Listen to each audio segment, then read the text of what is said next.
The rain hit Harbor Cafe's windows like static electricity, each drop a small percussion against glass so clean, the weather reflected back double. Inside, the scent of ground coffee and cinnamon hung warm enough to taste. Oak tables lined the narrow space, brass lamps casting pools of amber light across surfaces worn smooth by a decade of elbows and open laptops. The espresso machine hissed its steady rhythm, a small train leaving an honest station. Marcus Hayes wiped down the steam wand with the kind of attention most people reserved for surgical instruments. 40 minutes until close. The towel moved in careful circles, removing milk residue the way he'd been taught thoroughly without drama. His shoulders carried the particular fatigue of a man who'd already worked 8 hours before clocking in here, the kind of tired that settles into bone but doesn't complain. Behind the counter, the clock read 6:42 p.m. Dylan sat at the corner table, math worksheet spread before him like a treaty requiring translation. 8 years old, brown hair falling across his forehead, pencil gripped too tight. The boy had Marcus's jaw, that stubborn angle that suggested he'd inherited more than bone structure. He'd gotten the tendency to shoulder things alone. The door exploded inward. Not opened. Exploded. A woman launched through the entrance as if the street itself had rejected her rain-slick coat, swinging hair escaping what had probably been a professional knot 2 blocks ago. Her eyes swept the cafe with the speed of someone calculating exits, entrances, and the structural integrity of cover. Mascara tracked faint lines down her cheeks. Outside, umbrellas tilted like black satellites hunting for signal. 15 photographers, minimum lenses aimed at the glass like weapons waiting for the right angle. Marcus's hand stilled on the steam wand. Dylan's pencil stopped mid-equation. The woman's gaze locked onto Marcus with the desperation of someone who'd run out of better options 3 minutes ago. Her breathing came shallow, controlled, the way people breathe when panic isn't allowed. Her voice cut through the cafe's warm hum. "Please, pretend you love me for 10 minutes. The words landed with such specific gravity that Marcus found himself cataloging details he hadn't meant to notice.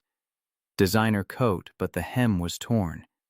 Shoes that cost more than his monthly rent, but one heel wobbled. Manicured hands, but the left thumbnail was chewed raw. This was someone who knew how to armor herself and had just discovered the plates didn't cover everything. Marcus set the towel down with deliberate calm. 10 minutes. That's oddly specific. The woman flicked her gaze toward the window where the pack of photographers pressed closer, umbrellas jostling for position. "Because I only need 10 for the wolves to get bored, and because I don't make a habit of lying longer than necessary." From the corner, Dylan's voice piped up with the kind of clarity only children possess. "Dad, are we in trouble?" Marcus gave his son the smile he'd perfected over 2 years of single fatherhood, steady enough to hold a kite in a storm, light enough not to add weight to worry. "Not today, champ." He looked back at the woman. Really looked, this time. Recognition flickered. He'd seen her face on magazine covers in the grocery checkout line, heard her name on the business radio station the morning crew played, while he cleaned commercial HVAC systems on the 40th floor. Elena Cross. CEO of something large enough to have its own acronym. Crosstech Industries, the building where he mopped floors and replaced fluorescent tubes during the graveyard shift. The irony settled like sediment. Marcus glanced at the clock. 6:45 p.m. The framed sign behind the register declared in hand-painted letters, "House policy, no drama, just coffee." He looked at Elena Cross, at the rain caught in her hair, at the photographers multiplying like cells outside, at the way her shoulders held tension like architecture supporting weight. It wasn't designed for, and made a decision that felt less like choice and more like the only response his particular wiring allowed. Okay. Ground rules. Elena's posture shifted, the CEO finding structure even in chaos. "Name them." "No touching, that would make my kid uncomfortable. You follow my lead even if it looks ridiculous. and we stop at 9 minutes and 59 seconds. For the first time since crashing through the door, something like amusement crooked the edge of her mouth. Deal. Marcus stepped into her space with the quiet confidence of someone who'd changed light bulbs on 12-foot ladders without thinking about the drop. He moved with the economy of motion that came from years of maintenance work. Efficient, purposeful, nothing wasted. He walked Elena toward the front window where the flashes could get a generous frame, each step choreographed by instinct rather than plan. Dylan watched from his table, eyes sharp with the kind of observation children develop when they've had to become fluent in adult tension. Marcus caught his son's gaze and gave a small nod. The boy lifted his math book like a clapperboard and announced, voice carrying just enough action. Marcus reached for a cappuccino tray from the counter, the metal shield gleaming under the cafe lights. He turned, placing himself between Elena and the glass. Outside, someone shouted her name. Another voice called something that wasn't her name at all, just noise shaped like accusation. Elena's shoulders tensed beneath her coat, then settled. The shift was minute, but Marcus felt it the moment someone decides to trust a stranger with something they can't afford to lose. He angled the tray so reflections ghosted over the camera lenses, fracturing their line of sight. To anyone outside, the geometry would read as intimacy. A man leaning in with something to say that couldn't wait. A woman listening, like the words mattered more than the weather. Elena murmured, voice low enough that only Marcus could hear. "You're very good at this." Marcus's reply came without hesitation. "I mop floors and troubleshoot HVAC systems." "In trouble." He pointed toward the window with his chin. "Tilt your head, like you just heard a better story than the one they're selling." She did. The gesture softened, her jaw melted the boardroom steel into something fiercely human.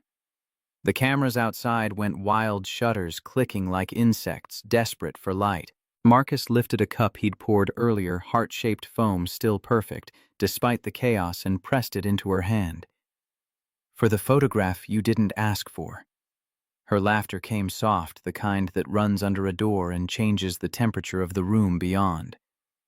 "Do you hand out props to all your pretend girlfriends?" "Only the one I'm staying for 9 more minutes." Elena almost spilled the foam heart. From the corner, Dylan called out with the precision of a stage manager who'd studied the script, "He's at the door!" Marcus glanced. A photographer had pushed the cafe entrance open an inch, testing boundaries, the way water tests for cracks. Marcus moved before the hinge could squeal, smooth as tide. The tray came up, catching the door with the cool clang of polite steel. His voice stayed even temperature without error, house policy. The photographer groaned, rain dripping from his jacket in accusatory streams. "Come on, man, she's public interest." Elena stepped to Marcus's side, voice clear enough to carry, but controlled enough to land, "I'm a human being. There's a difference." The door eased shut. Outside, the wall of umbrellas rippled in irritation, then resettled like crows adjusting on a wire. Inside, time clicked forward. 2 minutes down.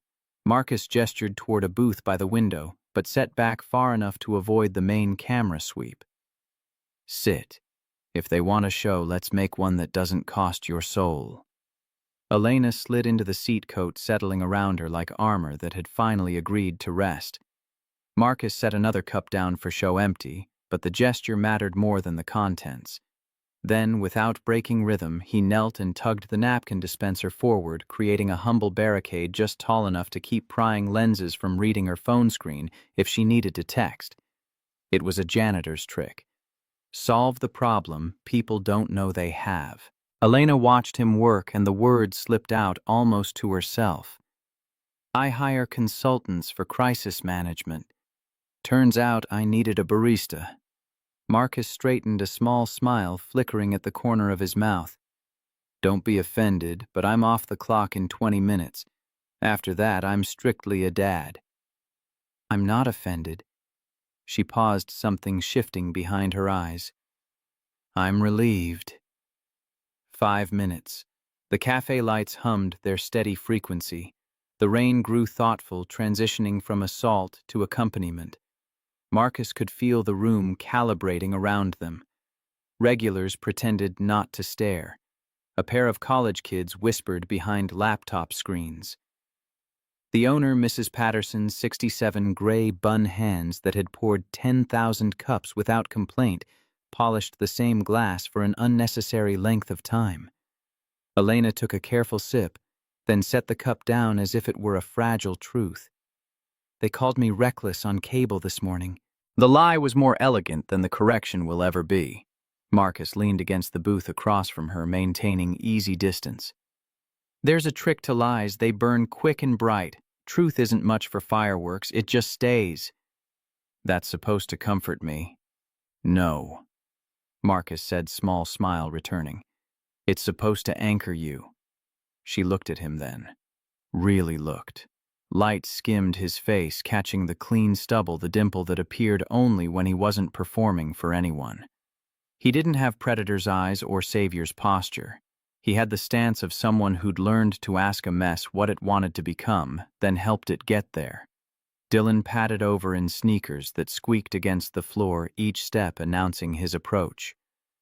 Time check, he announced with the gravity of someone managing nuclear codes. We're at 7 minutes. Also, I finished the fractions. Show me. Marcus slid over to make room. He put a hand lightly on Dylan's shoulder, never owning, always assuring. Elena watched the gesture with an attention she usually reserved for quarterly reports. She'd seen men sign billion-dollar partnerships with less reverence than this father gave a homework sheet. You're good with him. The words escaped, before Elena could dress them in professional distance. You make hard things look like everyday things, Marcus answered without looking up from Dylan's worksheet. That's the job. Only job I ever wanted to be great at.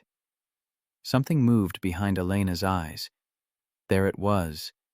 The bruise the rumors couldn't name. She caught it fast, the way a person snatches a glass before it falls, and redirected. She glanced at the window. The cameras were still there, but some had wandered off in search of louder storms. The rain thinned to mist. Somewhere a siren rode a thin line across the blocks. 8 minutes. What's your name? Elena asked suddenly, voice shifting to something less guarded. Besides, guy who blocks cameras with a coffee tray. Marcus Hayes. He nodded toward Dylan. That's Dylan. I'm Elena. She paused. I know. Dylan replied with the seriousness of a small judge presiding over important matters. My grandma watches you on the business channel. She yells at the TV when the men interrupt. Elena's laugh landed warmer this time, breaking through whatever remained of her armor. Tell your grandma I'm fine. I've been interrupted by experts. She'll like that, Dylan said, satisfied with the exchange. He returned to his table homework, complete the world restored to acceptable order. Marcus straightened. Mission complete. So how do you want to exit this scene?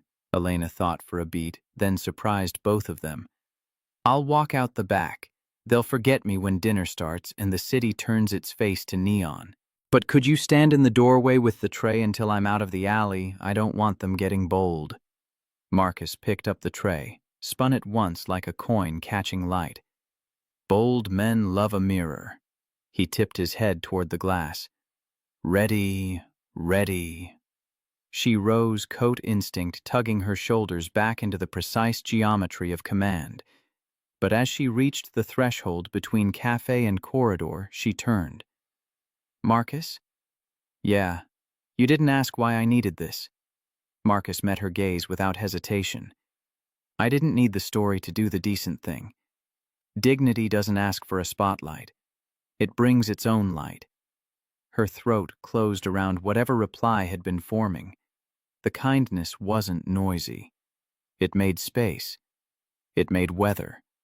It made a person want to stand differently inside their name. They moved. Marcus first tray up, courteous shield. Elena, close behind steps, measured chin level. Dylan watched from the booth, counting under his breath, like a stage manager tracking cues. 9:30, 9:40, 9:50. They cut through the back corridor, air thick with cinnamon and the ghost of rain from coats that had passed through earlier. At the exit, Marcus nudged the door with his shoulder, giving the alley a weather report. Clear enough. Elena slipped into the gray light. The downpour had softened to drifting mist. Somewhere a bus swept a puddle into temporary flight. She paused at the threshold, turned. Thank you. Not the perfunctory kind. This one carried weight. For not making it a transaction. 10 minutes are up. Marcus said it gently, like offering an exit that didn't require apology. You don't owe me anything. Elena lifted her chin in what looked like a vow. Then here's what I owe myself to walk out of here with my head still attached to my heart. She tucked a business card onto the community bulletin board by the door, then thought better of it and slid it face down onto Dylan's math book instead. If the world gets noisy again, call. I can return a favor. We're good. Marcus said it plainly, but his eyes acknowledged the language of lifelines. She hesitated. In that 2-second silence, they shook hands without touching. Then Elena stepped into the rain, collected herself like a headline rewritten, and vanished toward the corner where taillights blurred into the evening's wet palette. Marcus stood in the doorway until the alley turned back into an ordinary slice of city. He lowered the tray. The cafe exhaled. Dylan trotted up solemn as ever. Was she a princess? No. Marcus grinned despite himself. She's the kind of person who builds the castle and negotiates for better sidewalks. Dylan nodded, satisfied with the taxonomy. Cool. Marcus ruffled his son's hair, returned to the machine, and steamed milk that sounded like a small departure from a station that kept its promises. He wiped the counter-set cups in neat rows, turned the open sign to closed with the ceremony the moment deserved. Outside, the umbrellas were gone. Rain just rained.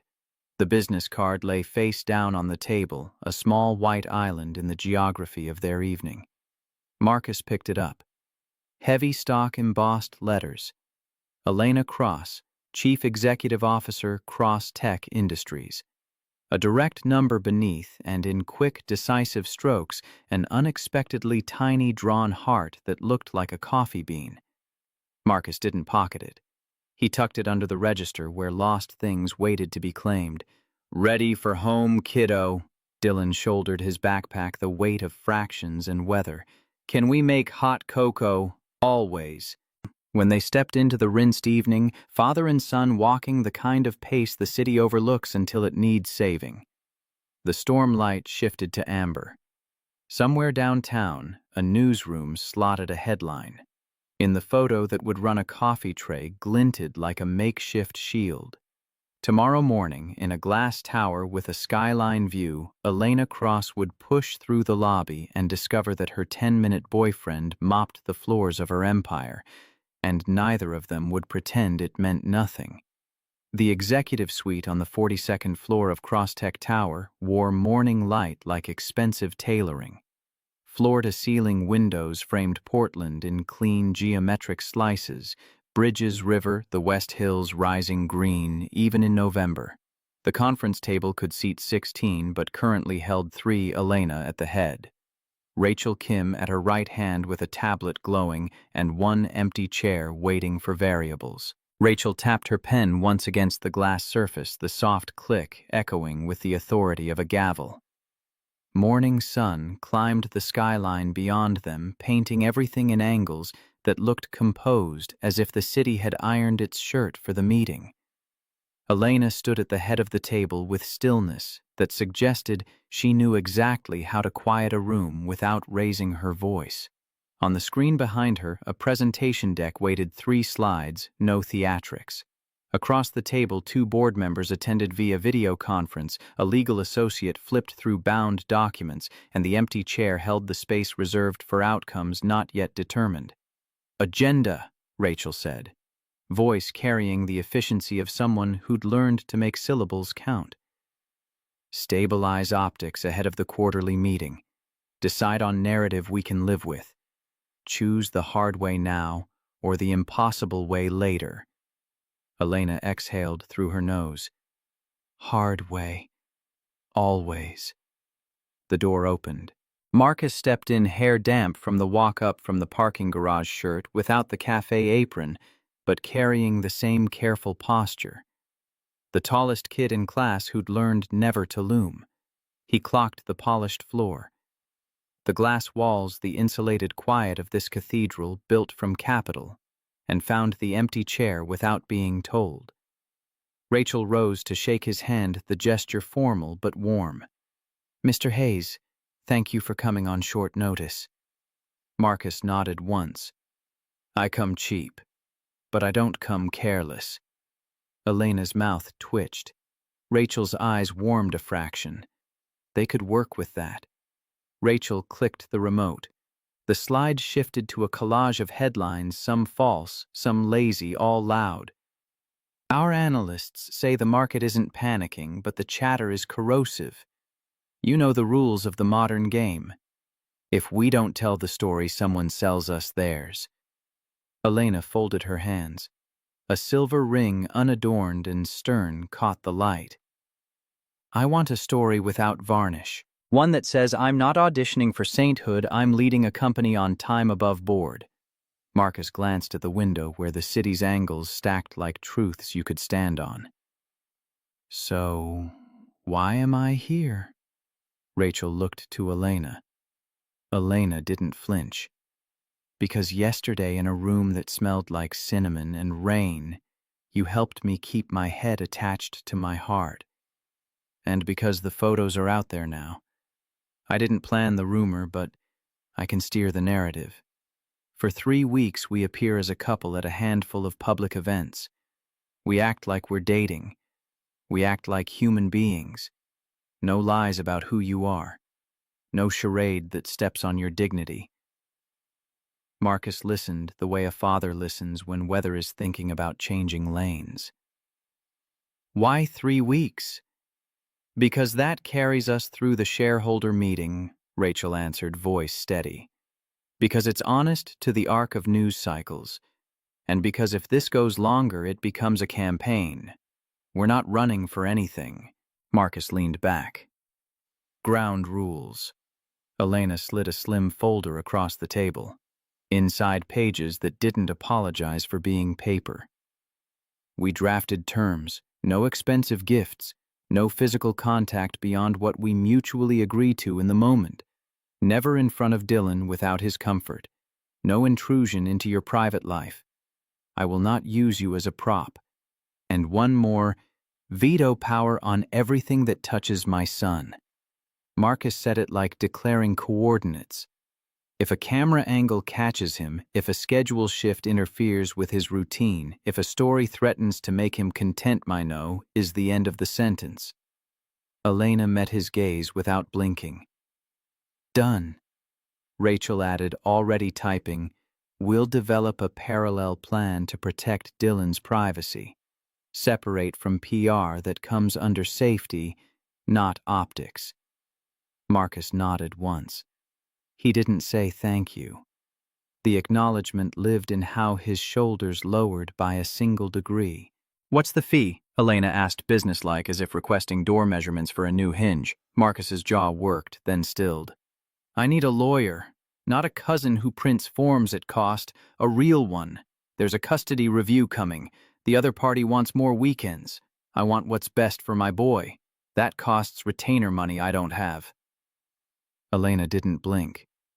We'll set transparent payment that reflects work, not power dynamics. It will go to your counsel directly, not through me. Rachel was already typing. Third-party trust. Clean line. Full compliance. Marcus half smiled. You're very good at making decent things boring. That's the only way decent things stay, Rachel said, returning the expression. Elena turned a page in the folder. Appearances. We start with the ESG Fund Launch Gala tonight. It's not our event, we're only a host partner, so the room will be mixed. Mixed? How? Marcus asked. Old money. New money. A few true believers. A few wolves in priest collars, Rachel said. Smile without surrender. Speak little, but when you do say something that fits on a post-it, cameras like sentences that can live alone. Marcus's lips quirked. You have a whole theology for this. I have a spine, Rachel said mildly, and a job I can do without rinsing my conscience with bleach. They worked through specifics. No social media posts from Marcus, no off-the-record drinks with reporters, a standing signal if either needed to cut an interaction shorthand over the coffee cup, a nothing gesture that meant everything. Elena would loop security and facilities so Marcus wouldn't get hassled at entrances. His badge would clear him and Dylan to public floors during daytime hours without wasted energy at reception desks. The legal associate laid out consent language like a neat row of wrenches. Marcus read every line. He traced the clauses with the steady attention of someone who'd fixed machines that couldn't afford to fail. Questions, Elena asked when silence settled. 2, Marcus said. The air tightened around the table. What do I call you when we're off camera? Elena, not Miss Cross. Titles have their place. They don't have to live in the kitchen. And the second, the room leaned in without moving. Who's going to hate this the most? Rachel flicked to her final slide. A grayscale headshot appeared, smile that didn't reach either eye. Graham Sterling, activist investor. He's not our enemy, he's a misaligned incentive. He believes your work ethic is smokescreen for soft edges, and he's betting he can pressure you out if he makes enough noise. Our job isn't to fight him in public, it's to show our homework and let the numbers carry their own megaphone. Marcus considered the photo the way he'd consider a blueprint with a flaw he couldn't quite locate. He looks like a man who thinks a broom only goes one direction. Elena's voice found warmth without losing steel. Let me worry about Graham. And who worries about you? Marcus asked before he could swallow it. Rachel's gaze slid sideways, surprised, then not. Elena didn't look away.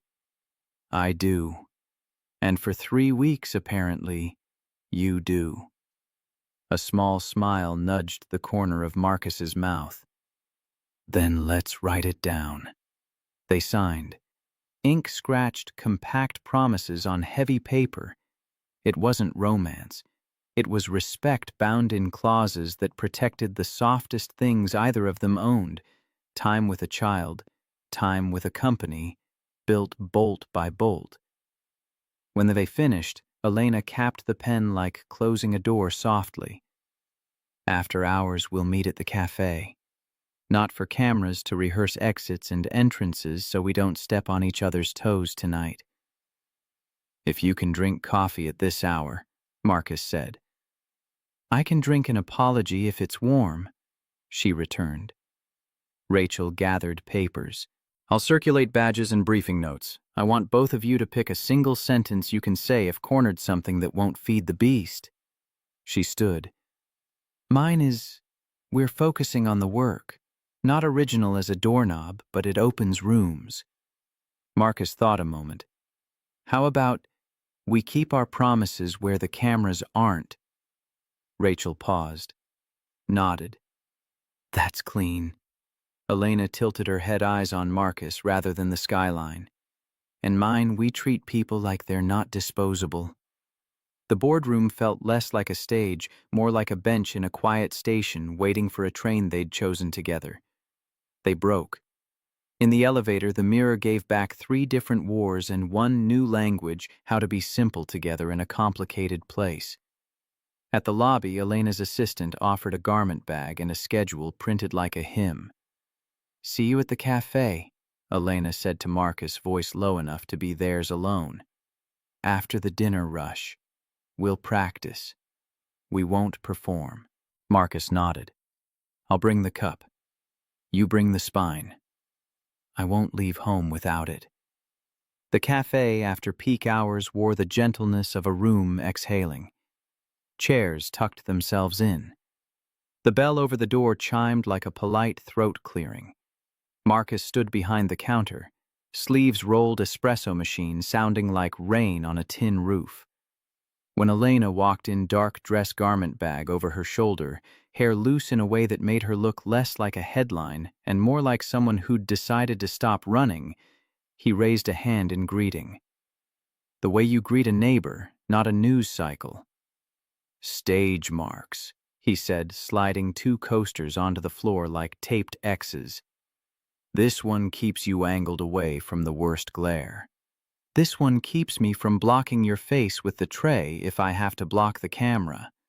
She set the garment bag down, stepped onto her mark. What do we do if someone asks for our origin story? We tell the truth without the obituary, Marcus said. You came in out of the rain. I handed you a cup. We were kind. Elena repeated it softly, testing the grain of the sentence. We were kind. He poured her a small latte. Nothing photogenic. Everything honest. There's another part to my fee. She looked up. You don't say sorry for needing help. You don't weaponize humility to make other people comfortable. Elena's smile tilted. You negotiate like a union and a chaplain had a son. Best I can do, he said.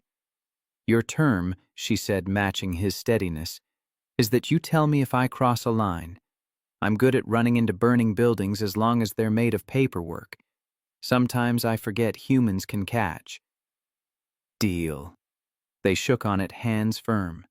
No theater. The bell chimed. Dylan struggled through the door with a backpack the size of bold decision. We are, Marcus said. You're the stage manager. When I say curtain, you check the alley and the front window. Tell me if we're clear.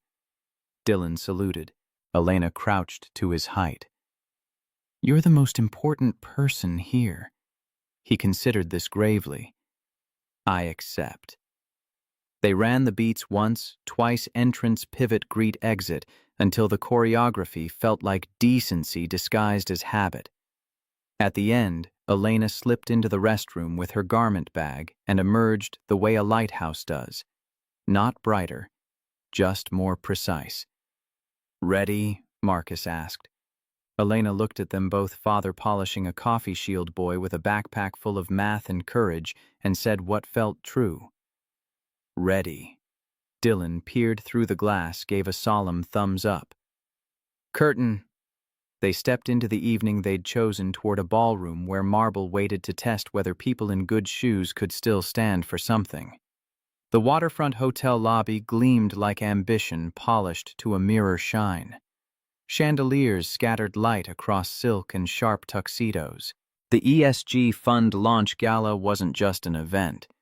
It was theater of influence, and Elena Cross walked into it with Marcus Hayes at her side, their pace in step like they'd rehearsed the rhythm without discussing tempo. Marcus's suit was borrowed but fit him like he'd earned it through posture alone. Elena's emerald dress caught light like a blade waiting to be noticed. Together they looked like a headline that had stopped running long enough to breathe. Then it happened. Half a step into the lobby, Elena's right heel caught on the carpet edge. The faintest snap, leather and metal giving way under pressure, was lost beneath the string quartet, but she felt it, an unmistakable shift in the geometry of standing.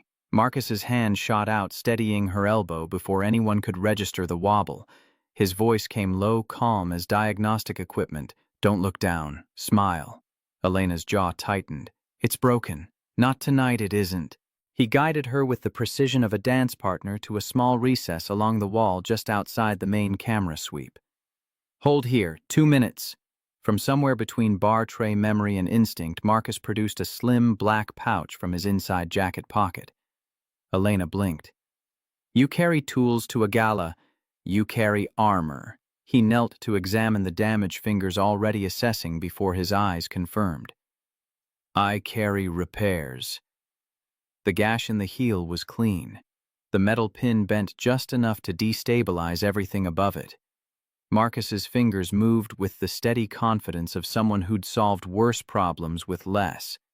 He retrieved a safety pin and medical tape from the pouch items that had no business being at a fundraiser, but made perfect sense in the hands of someone who understood that preparedness wasn't paranoia, just professional courtesy toward chaos. He glanced up. Don't ask why I have this. Some things about maintenance engineers are classified exactly. Marcus secured the heel in quick, practiced movements, the kind of efficiency that came from fixing things that mattered under time pressure. Value isn't about price tags. It's about whether it holds when it matters.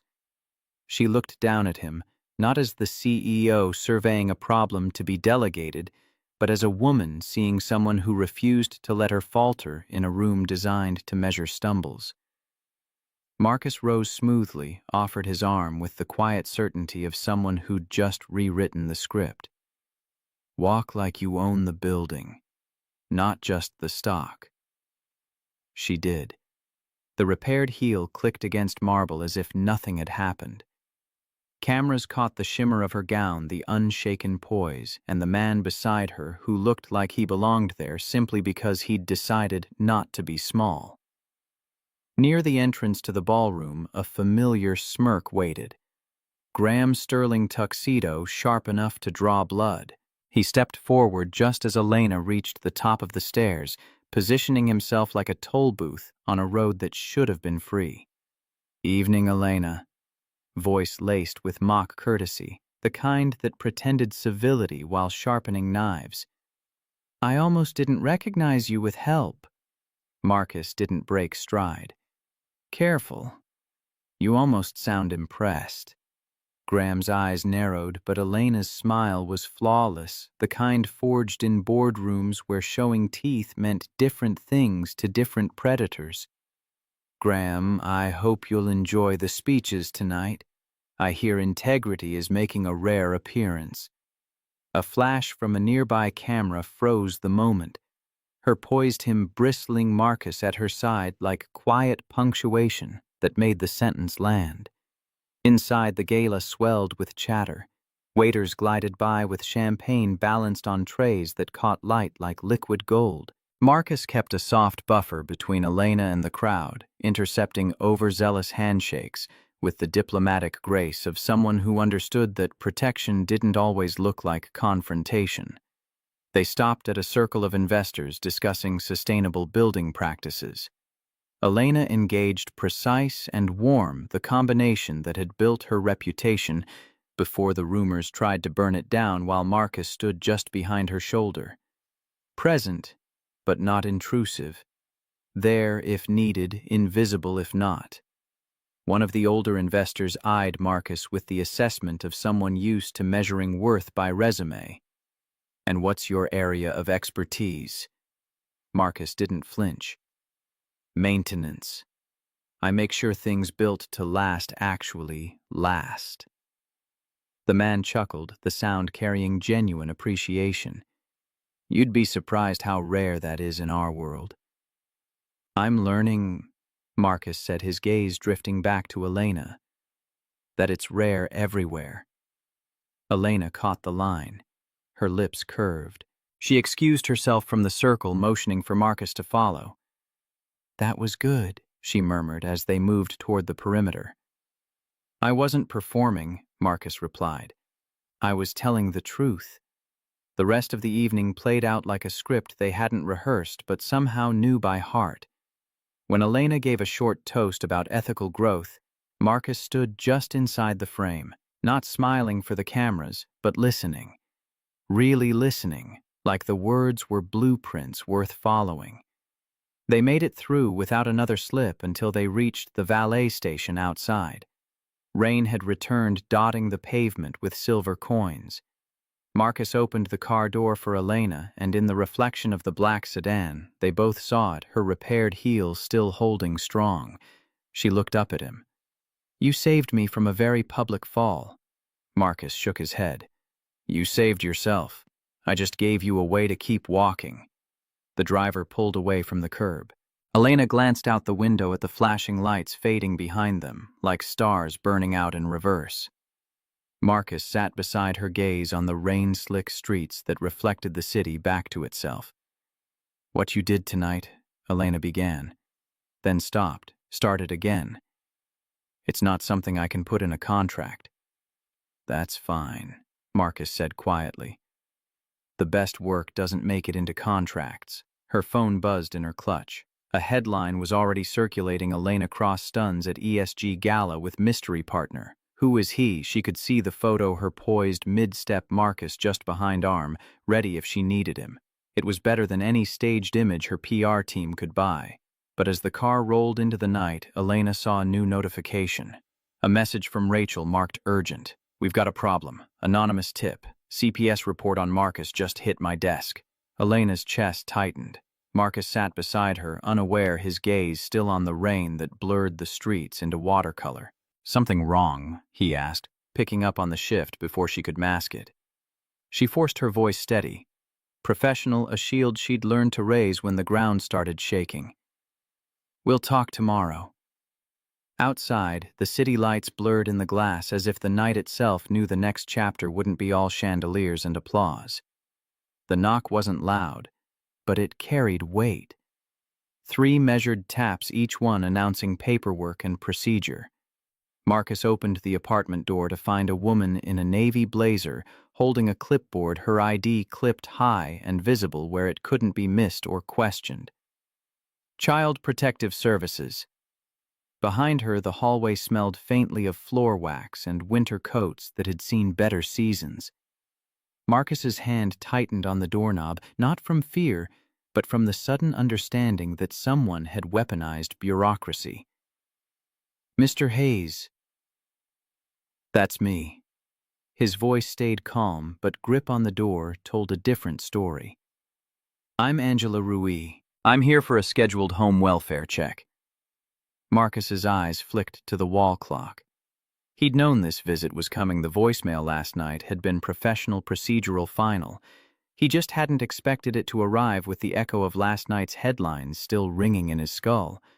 From the kitchen table, Dylan looked up from his half-built paper robot. "Dad, who is it?" Before Marcus could answer, another knock sounded lighter, familiar in its cadence. Elena stood at the door with a takeout bag, hair loose around her shoulders, rain still caught in the fabric of her coat. "Dinner delivery." Then she caught sight of the badge in Angela's hand. Her smile paused, but didn't falter, adjusting to new information the way good executives do, quickly, without panic. "Come in," Marcus said to Angela, stepping aside.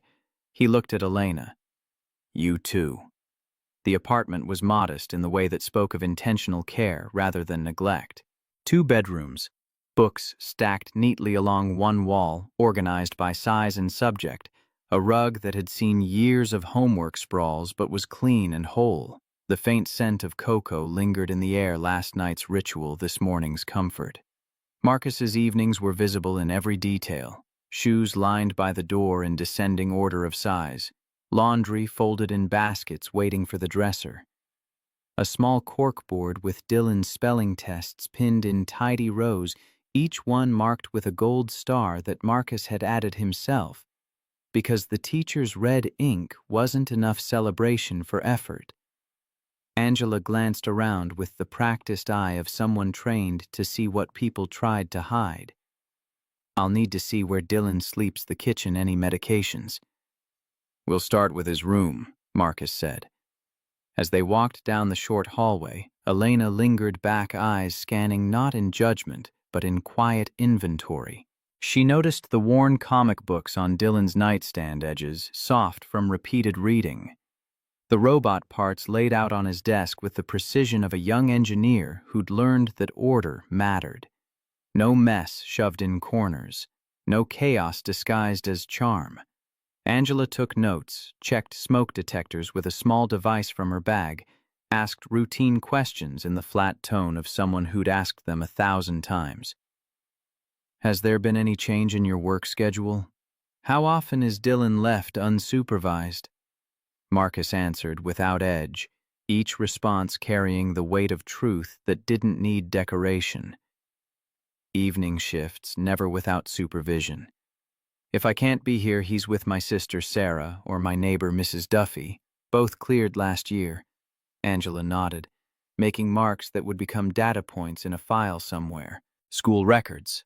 Marcus handed her a folder already on the counter, Report cards, attendance logs, a note from Dylan's teacher on official letterhead praising his curiosity and kindness. Olivia caught the smallest shift in Angela's expression. Respect for preparation, maybe. Or recognition that Marcus wasn't scrambling. He'd been ready for this before the knock came.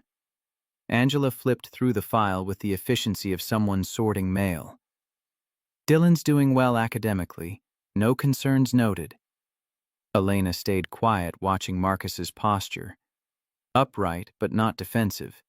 He wasn't performing for her or for Angela. This was just who he was when stakes were high, someone who met challenges by being prepared rather than lucky. Angela moved to the kitchen. Food storage is adequate. Appliances functional. No safety hazards observed. She made final notes, pen scratching against paper, with the sound of conclusions being drawn. Mr. Hayes' this visit was prompted by an anonymous concern. It's routine, but we will conduct a follow-up in 2 weeks. Marcus didn't ask who filed the report. He didn't need to. The timing told him everything about motive, even if it said nothing about identity. You'll find the same thing then, he said evenly. Angela gathered her clipboard, tucked her pen away with the finality of someone closing a chapter. She turned to Dylan, who'd been watching from the kitchen table with the wide-eyed attention of someone learning that the world had more rules than he'd previously understood. You have a good dad, kid. Dylan grinned, the expression breaking through the tension like sun through storm clouds. I know. When the door closed behind her, the apartment felt smaller, the quiet heavier. Marcus stood for a moment just breathing, then looked at Elena. You didn't have to see that. I'm glad I did. He exhaled, leaning against the counter like it was the only thing keeping gravity in check. Some people hear CPS and think it means I'm failing. It doesn't. It means the system checks when someone whispers in the dark. Elena set the takeout bag down with deliberate care. Then let me be clear. I don't think you're failing. I think someone is trying to weaponize procedure against you. Marcus's jaw tightened, the muscle working beneath skin. Yeah, and they're dragging my kid into it. Not if I can help it. He shook his head, but it wasn't refusal, more like disbelief that someone with her resources would spend them on his problems. Elena, no. Listen. She cut in, voice steady as a plumb line. I'm not here to bulldoze into your fight, but I can connect you with a family attorney who knows CPS procedure cold. You don't have to use them, but I want you to have the option. Marcus studied her for a beat, looking for the angle, the transaction, the place where generosity became leverage. He didn't find it. You always have a contingency plan ready. Always, she said. It's how I keep standing. Something in his shoulders eased just enough to let the moment breathe. I'll take the number. Doesn't mean I'm asking you to fight my battles. Elena's smile was faint but real, carrying warmth without pity. Marcus, the battles worth fighting rarely belong to just one person. They sat down to dinner, takeout containers between them, Dylan chattering about his robot design with the enthusiasm of someone who'd decided the earlier tension was resolved and could therefore be safely ignored. Elena listened, asked questions, laughed at the right moments with genuine delight rather than performance. Marcus caught her watching Dylan with the kind of focus she usually reserved for negotiations that would make or break quarters. Not studying, seeing. When Dylan went to wash up for bed, Marcus leaned back in his chair. You know you walked in here tonight right as they showed up. Timing's a skill, Elena said. Or fate. Elena didn't answer that. Instead, she said, voice quiet enough to be a confession. 2 weeks until the follow-up. That's enough time to make sure whoever's behind this realizes they can't scare you out of being his father. Marcus's eyes held hers. They can try. They'll lose. The conversation shifted to logistics after that. Dylan's school schedule, Marcus's shifts, the next public appearance on the calendar. But underneath it all ran a new current, something that couldn't be written into contracts or measured in 3-week increments. Trust built not in boardrooms or gala speeches, but in the unglamorous space of a kitchen table after the door closes on a government check-in. Later, as Elena left, she paused at the doorway. "Marcus." "Yeah, you didn't ask why I came tonight." He thought about it, then gave her what felt true. Didn't need to. Some people show up for headlines. Others show up for the quiet parts. Elena's lips curved, but her eyes softened in a way that made the smile mean more. "Good night, Marcus." When the door shut, Marcus looked at the neat row of papers still on the counter. Dylan's homework, Angela's business card, the schedule for next week. The visit hadn't shaken him, but it had reminded him that the world had teeth and that some people would stand beside you when it decided to bite. In another part of the city, Rachel Kim closed her laptop with a sharp snap. On her screen, an internal email thread scrolled into memory, one that traced the CPS tip to a name she knew all too well. An assistant on Graham Sterling's payroll routed through enough proxies to suggest guilt without quite proving conspiracy. She reached for her phone. Tomorrow there would be calls to make, and this time she wouldn't be polite. The morning light through Rachel's office window cut sharp angles across her desk. She'd been awake since 4, tracing digital breadcrumbs through proxy servers and burner accounts, following the kind of trail people left when they thought themselves clever rather than careful. The private investigator she'd hired, a former FBI analyst who charged by the insight rather than the hour, had delivered results at 2 a.m. with the subject line, "Found your rat."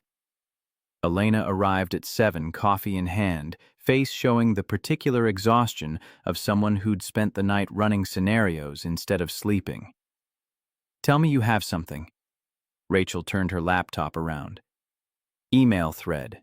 Anonymous tip to CPS originated from a burner account routed through a VPN, but the payment for the VPN service traces back to a paralegal firm that exclusively serves Graham Sterling's portfolio companies.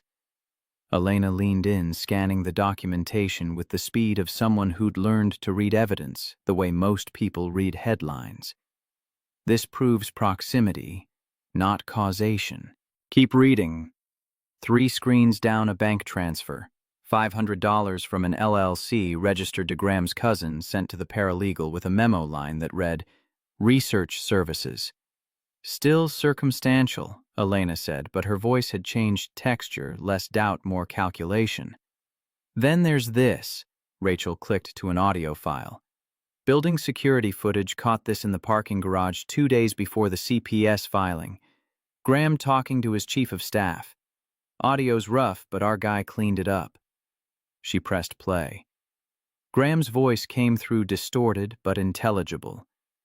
"If CPS spooks him enough, Cross will fold the PR stunt. Simple pressure, clean hands. I don't care about the kid. I care about removing her emotional leverage."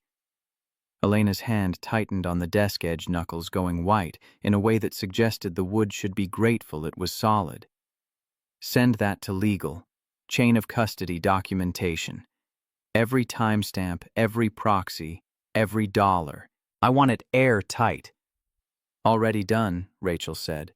"But if we leak now, he'll lawyer up, claim it's doctored, turn it into he said, she said."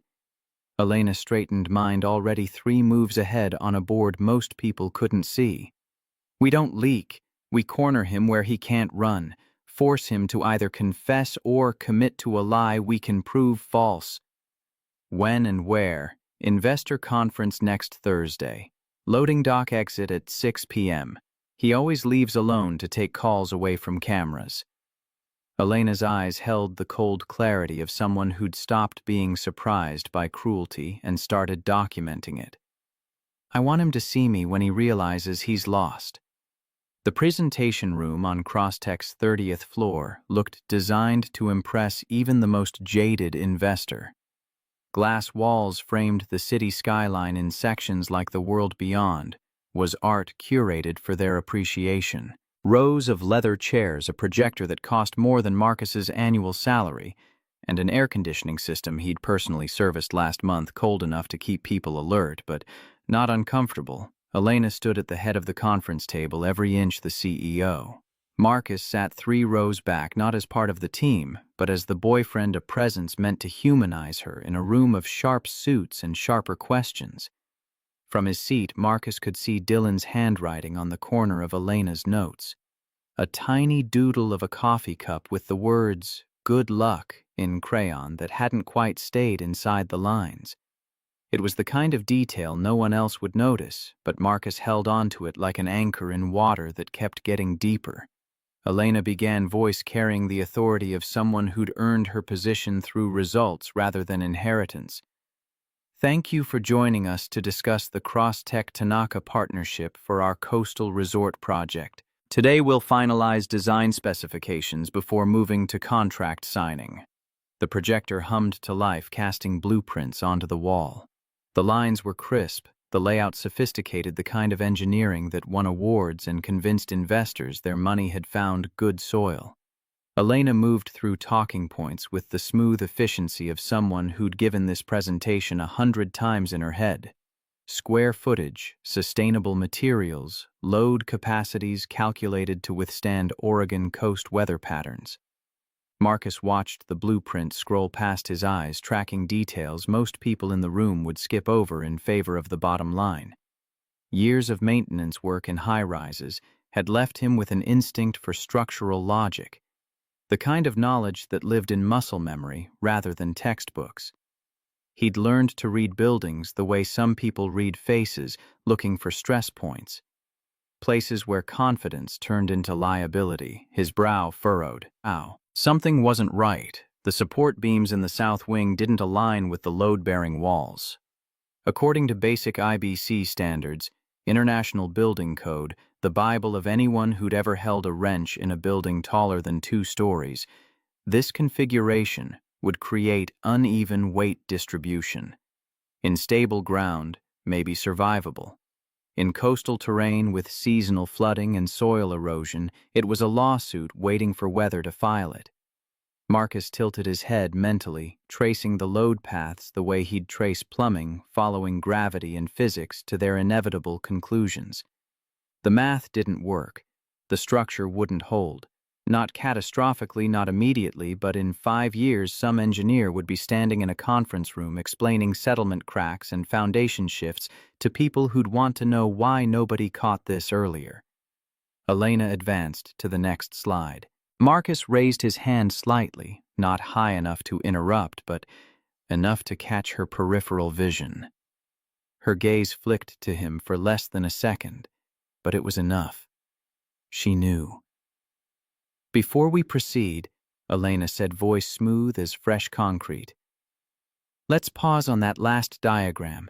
I'd like everyone to take another look at the load distribution in the south wing. A ripple of confusion passed through the room. The lead architect, Brad Morrison, 45, the kind of confident that came from never being wrong publicly, frowned and zoomed back to the previous slide. Marcus rose quietly from his seat. May I? The architect hesitated, looking to Elena for guidance or permission, or perhaps reassurance that his expertise wasn't about to be questioned by someone who'd arrived without a briefcase. Elena nodded once. Go ahead, Marcus. Marcus approached the wall where the blueprint glowed like a patient waiting for diagnosis. He pointed to a section near the south wing, fingers steady despite every eye in the room tracking his movement. I'm not an engineer. He started with that not as apology, but as context. But I've worked on enough buildings to know these support beams aren't aligned with the load they're meant to carry. According to IBC Section 1604 load distribution requirements, this configuration creates stress concentration here. He traced the line where beam met wall. In coastal terrain with high moisture content and seasonal erosion, that means foundation settlement. Best case, you're looking at $3 million in remediation costs 5 years out. Worst case, structural liability that makes this resort uninsurable. The room went still. Not the quiet of agreement, but the silence of people recalculating their confidence in real time. The Tanaka delegation, Takeshi Yamamoto and two associates, all three wearing expressions that suggested they hadn't flown from Tokyo to watch amateurs point at walls, leaned forward. Yamamoto's eyes narrowed not in anger, but in the sharp focus of someone who'd built a career on catching expensive mistakes before they became catastrophic ones. "You're certain?" His English carried the precision of someone who'd learned the language specifically for contracts that couldn't afford ambiguity. Marcus nodded. "Certain enough that I'd bet my tools on it. If you want specifics, your engineers can run the load calculations, but I'd strongly suggest it before anyone signs." Brad Morrison's face went through a color spectrum that ended somewhere near defensive red. He zoomed in on the blueprint cross-referenced with another document on his tablet, then did what professionals do when they realize someone without credentials just caught their blind spot. He admitted it. "You're right." The words came out like pulling teeth, but they came. "This is a drafting error from the final revision. We didn't catch it in review." Elena didn't gloat. Her voice stayed level professional, the kind of tone that turns crisis into process. "Then let's make sure we're building something worthy of everyone's name on this contract." It took 40 minutes for the engineering team to return with corrected plans. When they did, the mood in the room had shifted not toward embarrassment, but toward something more valuable. Respect. The kind that comes when people realize you're more interested in being right than looking right. Yamamoto spoke first after reviewing the corrections. "Ms. Cross most would have signed and dealt with problems later. Discovery during construction would have delayed the project 6 months minimum. You chose to stop." Elena met his gaze without flinching. "Integrity costs less when you pay up front." The Tanaka delegate smiled faintly, the expression carrying warmth that numbers alone couldn't buy. "And you have good eyes in your corner." Marcus returned to his seat without ceremony, but Elena's glance followed him. It wasn't gratitude exactly. It was something deeper recognition that he'd just proven the point she'd been trying to make for weeks. That value didn't live in diplomas or corner offices. It lived in people who knew how to look at problems and see solutions instead of political angles. When the meeting ended, delegates shook hands with the kind of enthusiasm that came from dodging bullets they hadn't seen coming. No one mentioned the delay. If anything, the signed agreement carried more weight now forged through testing rather than assumed on faith. But the quiet victory didn't survive the elevator ride down. Rachel waited in the lobby, phone in hand, face carrying the particular tension of someone holding bad news with both hands. "Elena, we have a problem." Elena and Marcus stepped aside, letting the crowd flow past them toward lunch and afternoon appointments. "Graham's people just pushed a story to 2 blogs, Financial Watchdog and Investor Insight." Rachel held up her phone. The headline glowed accusatory, even on the small screen. "Crosstech CEO relies on Janitor for 100 OD decision board at risk." The article was a masterclass in weaponized truth. It didn't lie. It just arranged facts like puzzle pieces to form a picture that resembled reality, the way a funhouse mirror resembles a window. Marcus Hayes, maintenance worker with no engineering degree, interrupted critical meeting. Investor sources question judgment. CEO appears to be leading with emotion rather than expertise. Marcus exhaled slowly. The sound carried the weight of someone who just watched their competence get rewritten as incompetence, their expertise dismissed as overreach. "So I'm the unqualified boyfriend now." "You're the reason they have a safe building to break ground on," Elena said, voice sharp enough to cut the resignation before it could settle. "But in their version, you're a prop in my PR stunt who's overstepping." Rachel's eyes softened by a fraction sympathy mixing with strategy. "We can't stop them from spinning. What we can do is control the next scene. Don't take the bait. We keep our tone steady, work clean, and we don't make this about personalities." Marcus looked between them, seeing the machinery of damage control spinning up calculating responses and counter-narratives and all the chess moves required to turn bad press into manageable noise. "What about Dylan?" Rachel's voice shifted, becoming careful in a way that suggested she'd been dreading this part.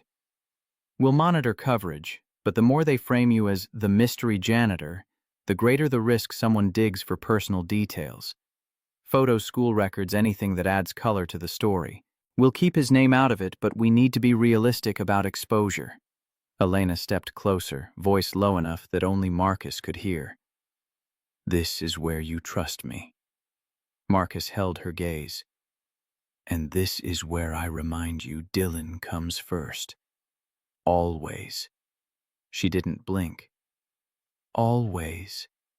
She echoed the word, carrying the weight of promise rather than platitude. That evening, Harbor Cafe felt quieter than usual. Marcus poured coffee for the regulars, Mrs. Patterson's usual dark roast, the college kids' elaborate drinks with too many adjectives, but the rhythm felt off, like music played in the wrong key. Customers glanced at him differently now, some with curiosity, others with something closer to pity. Two students at the window booth had their phones out, heads together over shared screen light. One snorted, showed the other something. Dude, this is the guy. America's boyfriend janitor. Check this meme. Marcus kept wiping the counter. The motion stayed steady, even as something in his chest tightened. He'd spent 38 years learning that dignity wasn't something you declared, it was something you maintained through action. You kept working. You kept showing up. You didn't give people the satisfaction of watching you crack. But Dylan would see these articles eventually. Kids at school had parents who read financial blogs, who watched morning news, who gossiped about headlines over breakfast before driving their children to the same building where Dylan tried to be invisible. Marcus's phone buzzed. Text from Sarah, his sister. Dylan's asking questions. Kids at school showed him something on a tablet. Call me. He stepped into the back room, dialed. Sarah picked up on the first ring. He saw the meme, she said without preamble. The one with your photo and the caption about dating up. He's upset but trying to hide it. Marcus leaned against the wall, let it take some of the weight his spine couldn't hold right now. Is he there? Went to his room 20 minutes ago, won't talk. I'm closing early. Be there in 30. The drive home felt longer than geography justified. Marcus played through conversations in his head, trying to find words that would make an 8-year-old understand that the world was cruel in specific ways, that sometimes doing the right thing made you a target, that being good at something people didn't expect you to be good at could be threatening to people who'd built their identity on being the ones who knew things. None of it sounded right. None of it sounded like something that would comfort a kid who just wanted his dad to be normal. Dylan's door was closed when Marcus got home. Not locked, they'd agreed locks were for privacy, not barricades, but closed in a way that communicated boundaries. Marcus knocked twice, soft. Yeah? It's me, Bud. Can I come in? Silence then. Okay. Dylan sat on his bed, robot parts scattered across the comforter. He wasn't working on them, just sitting there staring at pieces that used to make sense. Marcus sat down beside him, careful not to crowd. Sarah said you had a tough day. Dylan's jaw worked, trying to hold something back. Then it came out all at once, the way pain does when pressure finally exceeds containment. Are you embarrassed about me? The question hit like a punch Marcus hadn't seen coming. What? No. Where's that coming from? I heard you and Elena. You don't want me on TV. Like you're hiding me. Dylan's voice cracked on the last word, 8 years old, trying to sound tough and failing beautifully. Marcus's chest felt like someone had reached in and squeezed. Con, no. Listen to me. He turned so they were eye to eye, no hiding from this. I'm protecting you, not hiding you. Those are different things. Do you understand? Dylan shook his head. Tears were coming now, the kind kids try to hold back because crying feels like losing. The people with cameras, the ones writing stories, they don't care if you're a kid who likes robots and math. They just want pictures they can sell. I don't want you on TV because you deserve to be a kid without strangers thinking they know you. That's not shame. That's love. But kids at school, Dylan's voice dropped to barely audible. They said you're just a janitor, that you're not smart enough. There it was, the real wound. Not the cameras or the articles, but the way other children had learned to weaponize class differences before they could spell the word privilege. Marcus took a breath. I'm not as smart as some people, not in the ways they measure smart, but I know how to fix things they can't. I know how to look at a building and see what's wrong before it falls down. That's smart too, different smart, and the people who matter know that. Do I matter? You're the only one who matters. Dylan leaned into him then the way he used to when he was smaller and the world made sense in simpler shapes. Marcus wrapped his arm around his son's shoulders and let the kid cry it out. No fixing this with words. Just presence. Just staying. After a while, Dylan pulled back, wiped his face with his sleeve. Can I stay at Grandma's tonight? It felt like rejection, even though Marcus knew it wasn't. Just a kid needing space to process information that shouldn't have been his to carry. Yeah, buddy, I'll call her. When Dylan packed his overnight bag carefully, methodically, the way Marcus had taught him to fold clothes so they didn't wrinkle, something shifted in Marcus's understanding of what this arrangement with Elena was costing. Not money, not time, but the one thing he couldn't afford to lose his son's trust that the world was safe enough to navigate. Elena's text came through at 9 p.m. How is he? Marcus stared at the message for a full minute before responding. Confused, hurt, at his grandmother's because he needed distance from me. 3 dots appeared, disappeared, appeared again. Then, I'm sorry. He typed back, not your fault. Deleted it. Tried again. This was always the risk. Deleted that too. Finally settled on, talk tomorrow. Yes. Marcus sat alone in the apartment that suddenly felt too big without Dylan's noise filling the corners. He looked at the coffee table where they'd built robots together last weekend, at the fridge covered in spelling tests and drawings, at all the evidence of a life that was supposed to be simple work. Hard. Raise your kid. Be good, and realized that somewhere along the way, simple had become impossible. His phone buzzed again. Not Elena this time. Rachel. Marcus, don't respond to any media requests. They're going to start calling. Block any numbers you don't recognize. And if anyone approaches Dylan at school, you call me immediately. I'm putting a legal letter together for the district. No one talks to him without your written consent. Thanks. This isn't your fault, Rachel said, and the fact that she felt the need to say it made Marcus realize how close to the edge he must sound. Tell that to my kid. There was a pause on the line, heavy with all the things professionalism prevented her from saying. Then, he'll understand eventually. Kids are resilient, but right now, just be his dad. That's the only job that matters. After she hung up, Marcus sat in the dark and wondered if being a good father meant walking away from situations that hurt his son, even if those situations could provide the resources to protect him. The math didn't work any direction he calculated it. Morning came too early and too bright. Marcus called in to take a personal day from Crosstech, his first in 2 years, and drove to his mother's house to pick up Dylan. The kid was quieter than usual but agreed to spend Saturday at the Science Museum. Just the two of them. No phones except for emergencies. No checking headlines or social media. Just dinosaurs and physics exhibits and the kind of normal that used to be their whole world. At the How Things Work exhibit, Dylan stopped in front of a suspension bridge model. How come it doesn't fall? Marcus knelt beside him, pointing out the cables and towers.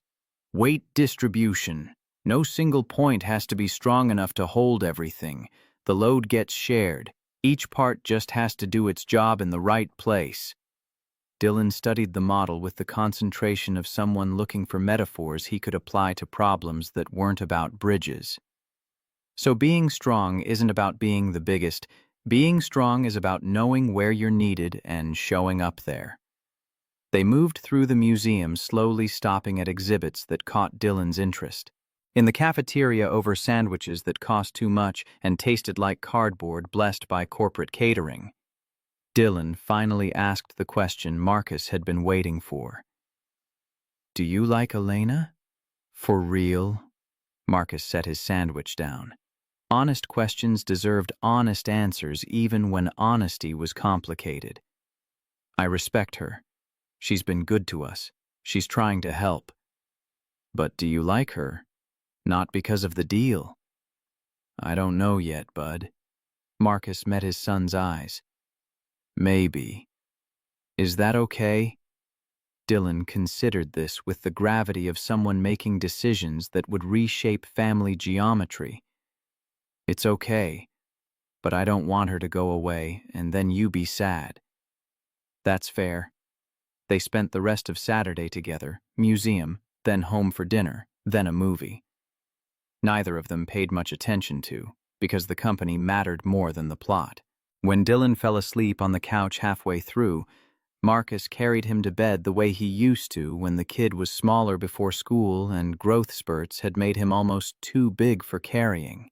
Marcus stood in the doorway watching his son sleep and felt the full weight of every decision he'd made in the last 2 weeks settle onto his shoulders like snow that might become avalanche if he moved wrong.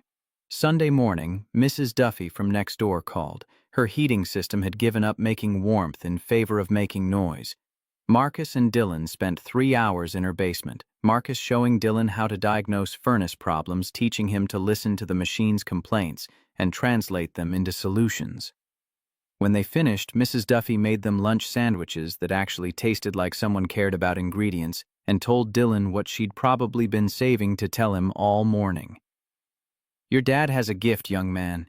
He fixes things people don't even know are broken."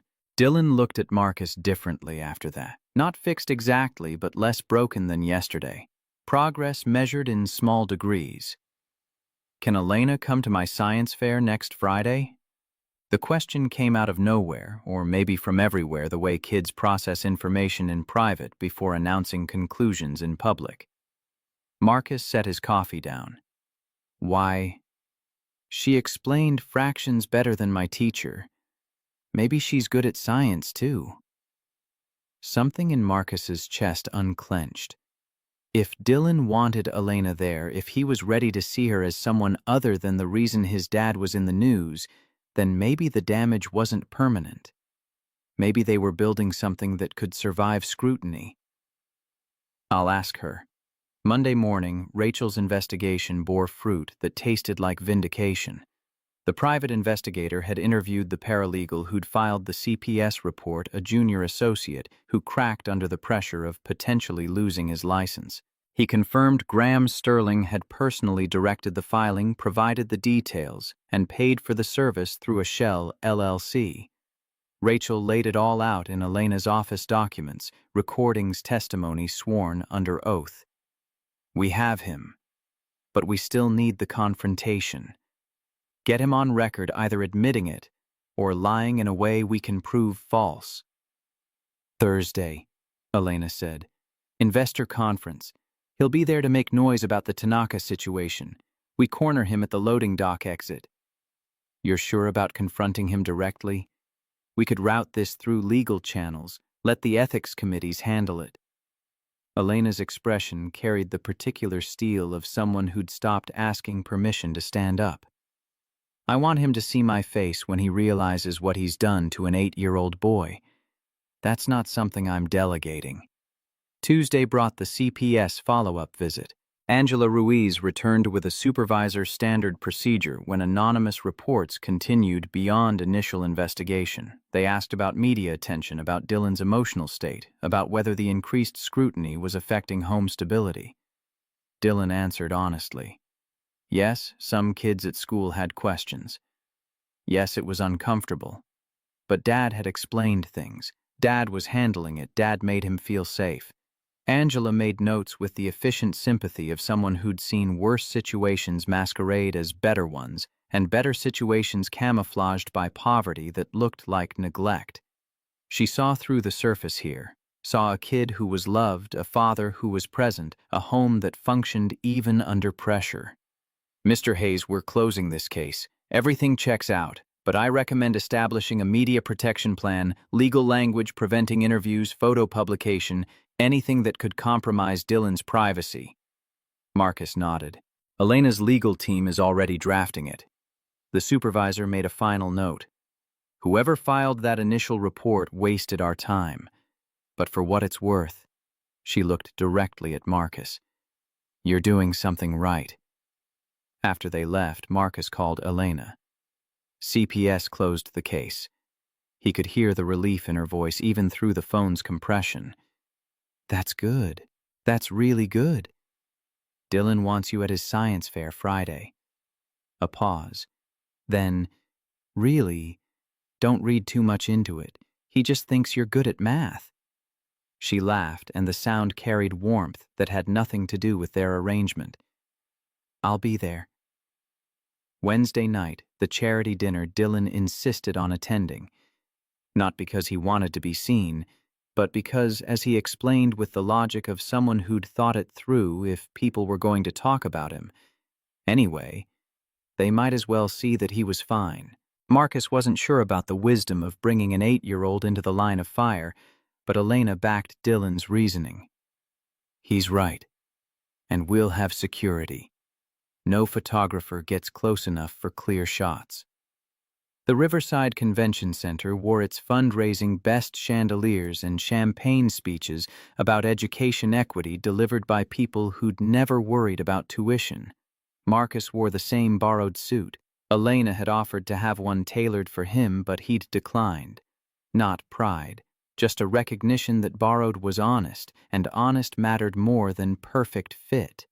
Dylan wore a button-down shirt Sarah had pressed within an inch of its life hair combed into submission, carrying himself with the careful dignity of someone who'd decided that being brave looked better than being scared. They made it through dinner without incident. Dylan was polite to the adults at their table, answered questions about school with the bare minimum required by courtesy, ate his chicken with the focus of someone completing an assignment rather than enjoying a meal. But when they walked out at 9 p.m., the van was waiting. Marcus saw its first black vehicle idling in the loading zone side door, already sliding open, photographers spilling out like they'd been compressed and suddenly released. 8 of them, maybe 10 cameras up and aimed before anyone could react. They weren't shooting the building or the crowd. They were shooting Dylan. Kid over here. Dylan, smile for us. Hey, buddy, how do you like having a rich stepmom? Marcus moved on, instinct wrapping his jacket around Dylan's head, creating a hood that blocked faces and made the kid invisible. But the photographers pressed closer, sensing weakness, smelling the story in Dylan's wide eyes and the way his small hand gripped Marcus's sleeve. Elena stepped in front of them. Both arms spread like she was physically blocking traffic. Her voice cut through the shouting, with the authority of someone who'd spent a decade making boardrooms go quiet. He's 8 years old. This isn't your story. One photographer, younger than the others, hungry in the way that suggested he hadn't learned boundaries yet pushed forward. Public sidewalk lady, First Amendment. He's a minor. If one photo of his face appears anywhere, I will personally sue every outlet that runs it. And unlike you, I have lawyers who don't sleep. You can't try me. Rachel appeared from somewhere, phone already at her ear, calling hotel security. Behind her, a man in a suit that screamed ACLU attorney materialized with the timing of someone who'd been briefed to wait for exactly this scenario. The cameras hesitated. Legal threats had a way of making opportunistic photographers calculate risk versus reward, but they'd already taken shots. The damage might already be traveling through fiber optic cables toward editorial desks that wouldn't care about 8-year-olds if the image drove traffic. Security arrived, 3 uniforms and a manager who'd apparently been warned that Elena Cross was not someone you wanted filing complaints. They formed a barrier, started the process of requesting memory card checks under threat of trespass charges. In the chaos, Dylan started shaking. Not crying, that would come later. Just shaking the way bodies do when adrenaline floods systems too small to process it efficiently. Elena crouched down to his eye level, blocking him from cameras with her body. "You're safe. I promise." Dylan's voice came out small, younger than 8. "Why do they want pictures of me?" Elena's expression shifted into something fierce and protective that had nothing to do with contracts or public relations. "Because some people think stories are more important than the people in them. They're wrong." In the car heading home, Dylan sat between Marcus and Elena, holding both their hands. The shaking had stopped, but his grip stayed tight, anchoring himself to the adults who'd stood between him and lenses. "Thank you," he said to Elena, small voice but steady, "for not letting them." "Always, Dylan. Always." Marcus looked at Elena over his son's head, and something fundamental shifted in how he understood their arrangement. This wasn't performance. She'd put herself between cameras and a child she had no legal obligation to protect. She'd threatened lawsuits she'd have to follow through on. She'd made herself a target to keep Dylan safe. That wasn't something you could write into contracts. That was something else entirely. Back at the apartment after Dylan fell asleep, still wearing his dress clothes because he was too exhausted to change Marcus. And Elena sat in the kitchen drinking coffee. Neither of them wanted. "I'm sorry," Elena said. "You didn't hire those photographers. But I created the situation that made him a target." Marcus shook his head. "Graham created the situation. You just offered me a way to fight back. There's a difference." Silence settled between them, comfortable in ways it hadn't been 2 weeks ago. Finally, Elena spoke again, voice careful. "Tomorrow I'm confronting Graham. Loading dock 6 p.m. I wanted you to know." "Where?" "Waterfront Hotel." "But Marcus, I don't want you there. This could get ugly, and I need you focused on Dylan." He heard what she wasn't saying, that she was trying to protect him the way she'd protected his son, that she thought fighting this battle alone would somehow keep him clean of the mess. "I'll think about it," he said, which they both knew meant he'd already decided, but wasn't ready to argue about it yet. Thursday morning, Marcus called in sick to Crosstech, dropped Dylan at school with extra instructions for the front office about photo permissions, and spent the day trying to decide if showing up at a confrontation he'd been told to avoid made him supportive or stupid. By 5:30 p.m., he was sitting in his truck in the Waterfront Hotel parking lot, watching the loading dock from a distance that gave him plausible deniability. He told himself he was just making sure Elena was safe, that he'd leave if everything looked fine, that he wasn't actually planning to insert himself into a situation she'd specifically asked him to stay out of. At 5:55, Elena and Rachel appeared near the dock, tucked into shadows deep enough to hide intentions. Rachel held her phone like a weapon recording light, blinking ready. At 6:02, Graham Sterling emerged from the service entrance, tie loosened phone already at his ear. He looked like a man who'd just finished winning an argument and was ready to win the next one. Elena stepped into his path. Graham's expression cycled through surprise, annoyance, calculation. "Elena, unusual venue. I wanted somewhere without witnesses who'd lie for you." He laughed, the sound carrying all the confidence of someone who'd never actually faced consequences. "If this is about the media coverage, it's about you weaponizing Child Protective Services against an 8-year-old. Graham's smile didn't falter, but his eyes changed prey, realizing the predator had been studying attack patterns. "CPS visits are routine. If your maintenance worker can't handle..." Elena held up her hand and Rachel pressed play on her phone. Graham's voice filled the loading dock. "If CPS spooks him enough, Cross will fold the PR stunt. Simple pressure, clean hands." The blood drained from Graham's face. "Where did you..." "We have the email thread. The Shell LLC. The paralegal who filed the report and is now cooperating with investigators. We have everything, Graham. Every step you took, every dollar you spent, every lie you told yourself to justify targeting a child." You're bluffing. Elena stepped closer, and her voice dropped to something cold enough to make the evening air feel warm by comparison. I don't bluff with children's safety. You made a choice when you decided an 8-year-old was acceptable collateral damage. Now you make another choice. Stop the smear campaign tonight or tomorrow. Every ethics committee you serve on gets this file. Every board, every fund, every person who's ever trusted you with their capital. Graham looked around for cameras for backup for any leverage that might tilt the situation back in his favor. Found nothing but concrete and Elena's unwavering stare. This is extortion. This is documentation. You're welcome to lawyer up drag. This through court spend the next year explaining to judges why you thought attacking a second grader was sound business strategy. Or you can walk away, keep your mouth shut, and hope I decide mercy looks better than justice. Graham's jaw worked. Then he turned and walked toward his car without another word. No threats, no denials, just retreat dressed as dignity. Rachel lowered her phone. We got it. Clean audio. His words, no ambiguity. Elena nodded but didn't look away from Graham's departing figure until his car pulled out of the lot. Then she turned and saw Marcus standing 20 feet away, having emerged from his truck at some point during the confrontation. I told you not to come.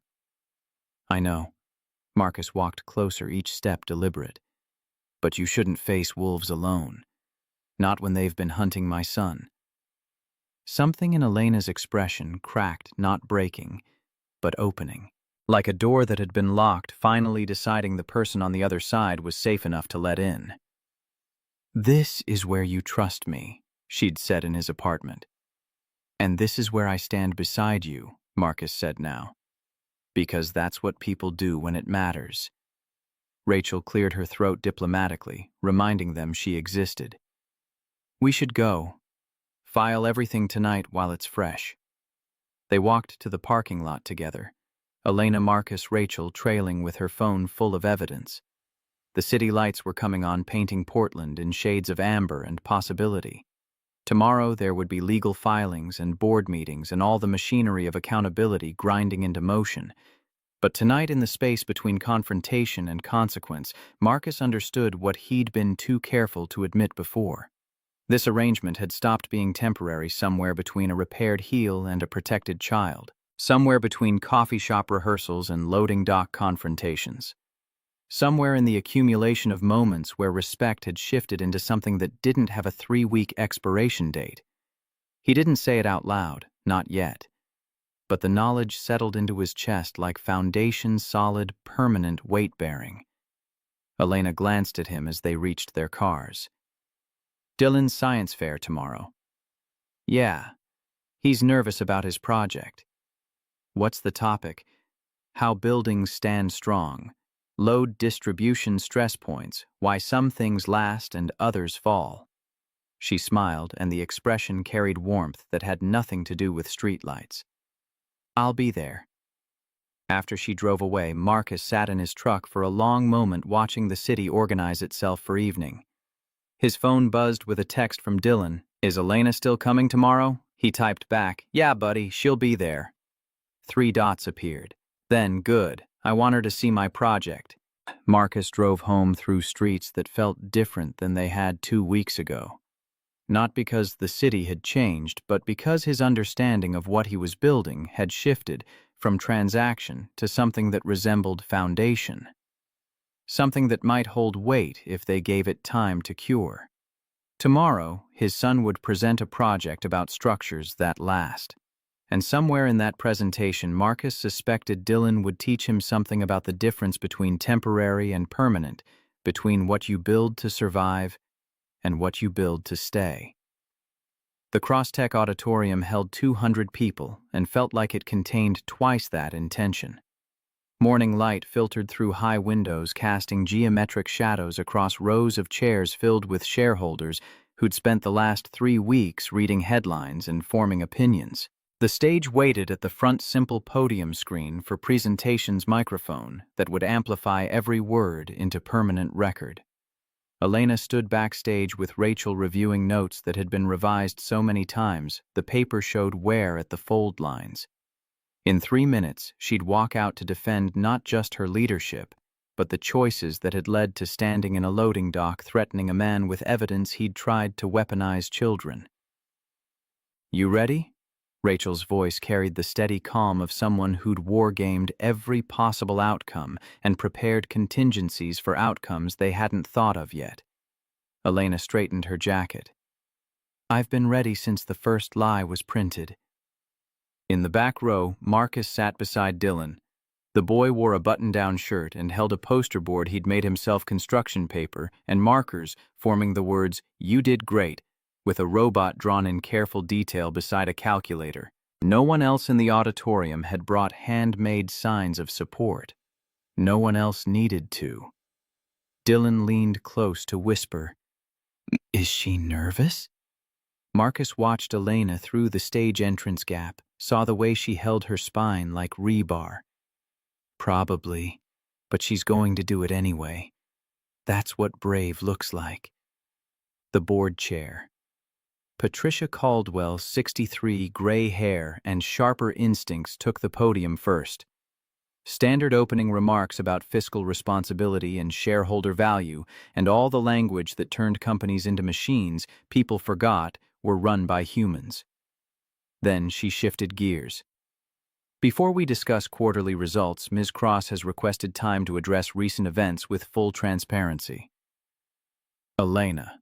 Elena walked to the podium carrying nothing but a small remote for the presentation screen. No notes, no shield of paper between her and the room. She pressed the button and the screen lit with a timeline, dates, emails, audio, waveforms, all of it, organized with the precision of someone who understood that evidence spoke louder when it didn't need explanation. "Good morning. 3 weeks ago, an anonymous tip was filed with Child Protective Services claiming neglect of an 8-year-old boy. That boy's father is Marcus Hayes, who you may know from recent media coverage as my boyfriend, a term we used temporarily to manage narrative during a difficult news cycle." She paused. Let that land. The CPS investigation found no merit. But the filing itself was designed to intimidate, to pressure, to weaponize state resources against a private citizen whose only involvement with this company was helping me appear more human to cameras. The room went still. Not the quiet of agreement, but the silence of people recalculating assumptions. Elena clicked to the next slide. Audio waveform timestamp transcript below. "This is a recording of Graham Sterling, activist investor, discussing his strategy with an associate. I'll play 30 seconds. Graham's voice filled the auditorium. "If CPS spooks him enough, Cross will fold the PR stunt. Simple pressure, clean hands. I don't care about the kid. I care about removing her emotional leverage." Someone in the third row gasped. Others leaned forward, faces hardening with the particular anger reserved for people who'd just discovered someone they'd trusted with capital had no moral floor. "The Ethics Committee has complete documentation," Elena continued, voice level as a construction grade. "Email trails, financial transactions, sworn testimony from the paralegal who filed the false report. Mr. Sterling is under review by multiple boards. This company will not tolerate, will not reward tactics that endanger children to gain leverage in business disputes." Graham Sterling stood from his seat in the second row, face red in a way that suggested blood pressure and fury were negotiating terms. "This is character assassination. You can't prove—" Patricia Caldwell's voice cut through like a gavel. "Mr. Sterling, please sit down. We'll address your concerns in executive session." Graham looked around for allies, found none, and walked out. The door closed behind him with the finality of chapters ending. Elena waited until the room settled, then clicked to financial slides. Revenue charts. Growth projections. The Tanaka partnership signed, sealed, currently breaking ground with corrected structural plans that would save millions in future liability. She walked through numbers with the competence that had built this company before anyone questioned whether she had the spine for leadership. During Q&A, an investor 5 rows back raised his hand. "Ms. Cross-regarding your relationship with Marcus Hayes, was any of it genuine, or was this purely crisis management theater? Elena didn't hesitate. Mr. Hayes and I entered a temporary arrangement to manage media narrative. That arrangement ended 3 days ago. What remains is respect between two people who chose honesty over convenience. Marcus Hayes identified a critical structural flaw in our Tanaka resort design, a flaw that would have cost this company millions and potentially lives. He did this with expertise earned through years of maintenance work, not credentials from institutions. I will not diminish that contribution by reducing it to performance. Another investor, this one closer to the front. So it was fake. The timeline was strategic. The character was authentic. And if this board is more interested in my personal life than our 12% revenue growth, then perhaps we need different conversations about priorities. The room shifted. Not everyone was convinced, but enough nodded to suggest the math was working in her favor. The vote came after 2 more hours of presentations and debate, 87% confidence in current leadership. Graham Sterling's advisory privileges suspended pending investigation. Motion to strengthen ethics policies regarding targeting of employees' families, unanimous approval. When Patricia Caldwell brought down the gavel declaring the meeting adjourned, Elena walked off stage, knowing she'd survived, but at costs still being tallied. Marcus and Dylan waited in the hallway. Dylan held up his poster, suddenly shy about the gesture now that the moment had arrived. Elena crouched to his eye level. "Did you make this for me?" Dylan nodded. "You had a big test today. I wanted you to have good luck." Elena's eyes went bright in a way that suggested she'd been holding composure through sheer will and a child's kindness had just found the crack. "It worked. Thank you, Dylan." She hugged him, brief, careful, asking permission through action. Dylan hugged back with the unself-conscious warmth of someone who'd decided she'd earned access to his small circle of trusted adults. Marcus extended his hand for a formal shake, the kind that communicated respect in rooms where people were watching. "Congratulations." On what? Surviving? On refusing to compromise. That's harder than winning. Rachel appeared from around a corner phone, already buzzing with calls she'd been screening. "Media wants a statement. Tell them we've said everything that matters. The rest is in the quarterly report." Elena looked at Marcus and Dylan at the poster board that would never make headlines, but meant more than any that would. "I have somewhere I need to be." Dylan's face lit with the realization that meant him. Science fair. Wouldn't miss it. The elementary school gymnasium smelled like floor wax and nervous energy. Tables lined the space in neat rows, each one displaying projects that represented weeks of work compressed into poster boards and models. Dylan's station sat near the back, a bridge made from popsicle sticks demonstrating load distribution, accompanied by diagrams explaining why some structures lasted and others failed. Elena arrived still wearing her boardroom clothes, looking profoundly out of place among parents in jeans and teachers in cardigans.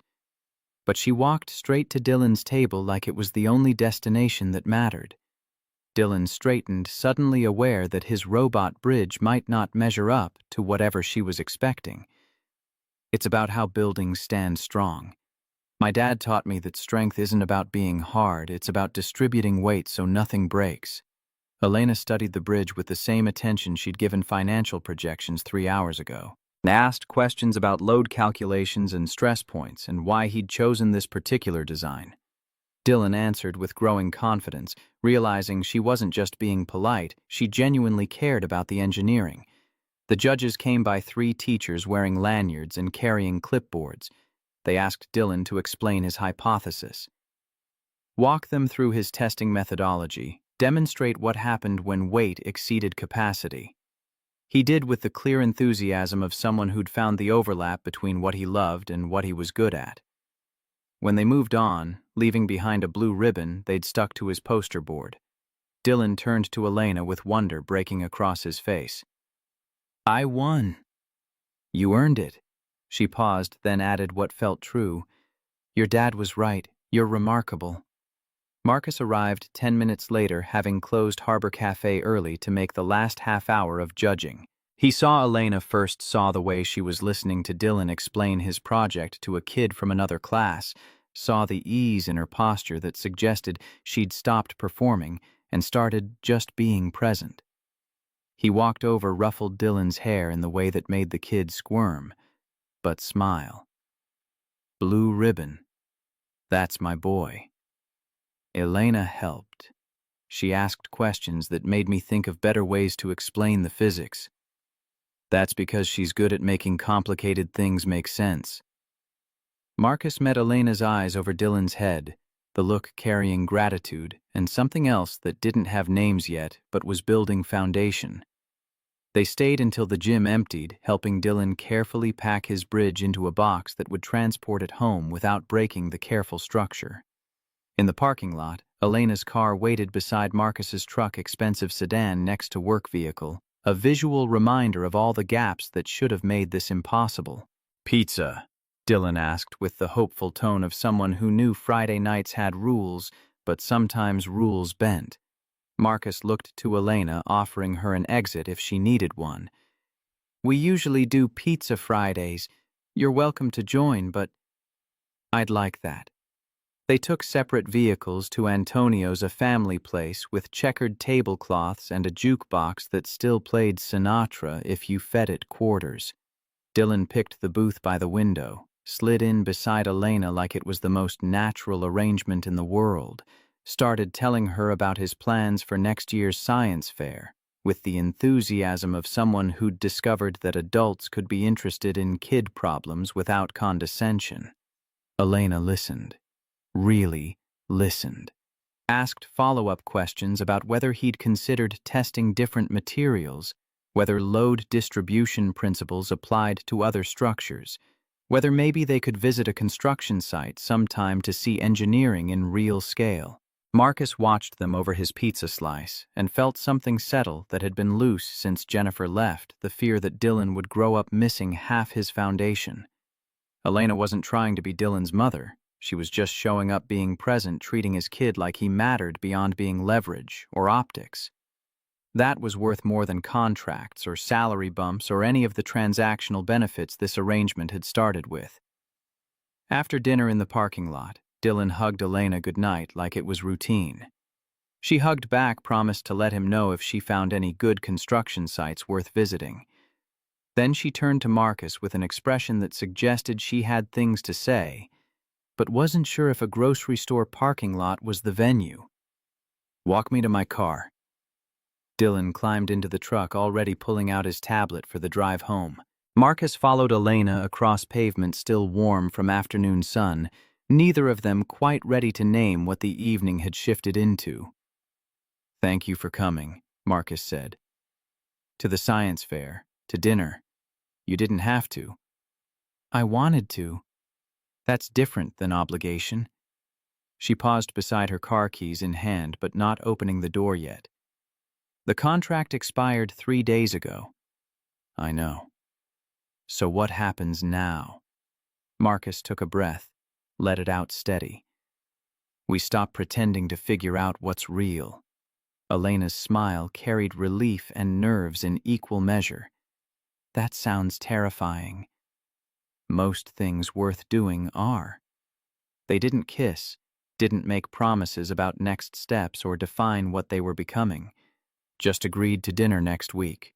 Just the two of them. No cameras, no crisis, no 8-year-old chaperone, and see where honesty took them when performance ended.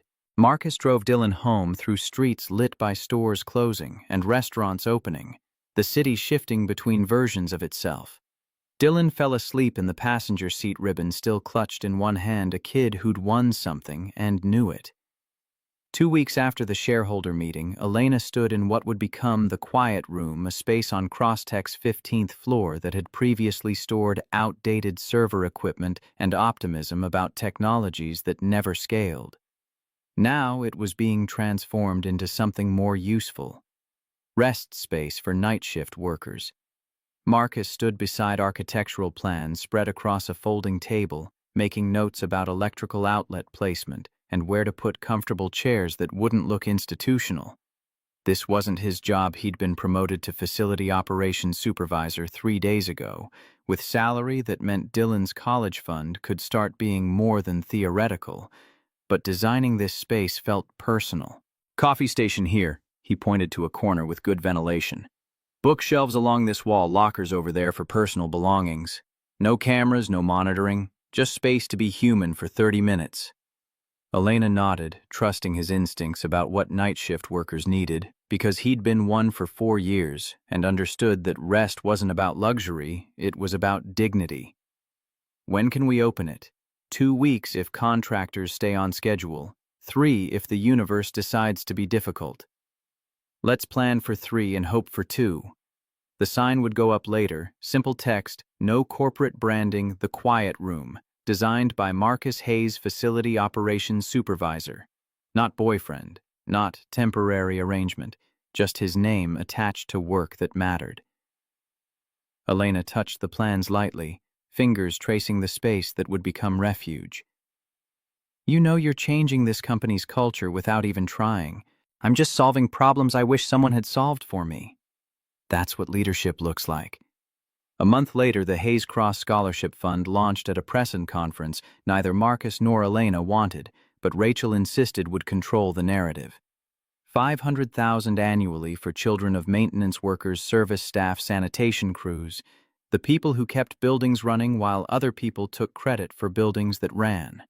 20 scholarships in the first year, full tuition to community college or trade schools, no essays about overcoming adversity or proving worth, just application transcripts and a letter from a supervisor confirming employment. The first recipient spoke at the podium, Ashley Martinez, 17, daughter of a woman who'd cleaned office buildings downtown for 12 years while raising 3 kids alone. Her voice shook, but held. My mom always told me work is work, no shame in it, but college felt impossible until this. Now I can study engineering, build things that last, maybe design the buildings Mom will clean and know they're built right. Marcus sat in the front row, Dylan beside him, both of them understanding that this was what money looked like when it stopped being power and started being access. Elena stood at the back, avoiding the spotlight, letting the recipients own the moment. Afterward, Dylan tugged Marcus's sleeve. Could that be me later? That is you, just in different timing. Graham Sterling's name appeared in trades less frequently as autumn turned toward winter, suspended from 3 boards. Ethics investigations concluded with findings of misconduct but no criminal charges. The evidence was circumstantial enough that prosecutors declined to pursue it, but concrete enough that reputation became rubble. He resigned from all positions, moved back to New York, became the cautionary tale people referenced when discussing the difference between aggressive investing and using children as ammunition. Elena didn't celebrate his exile. Victory without satisfaction.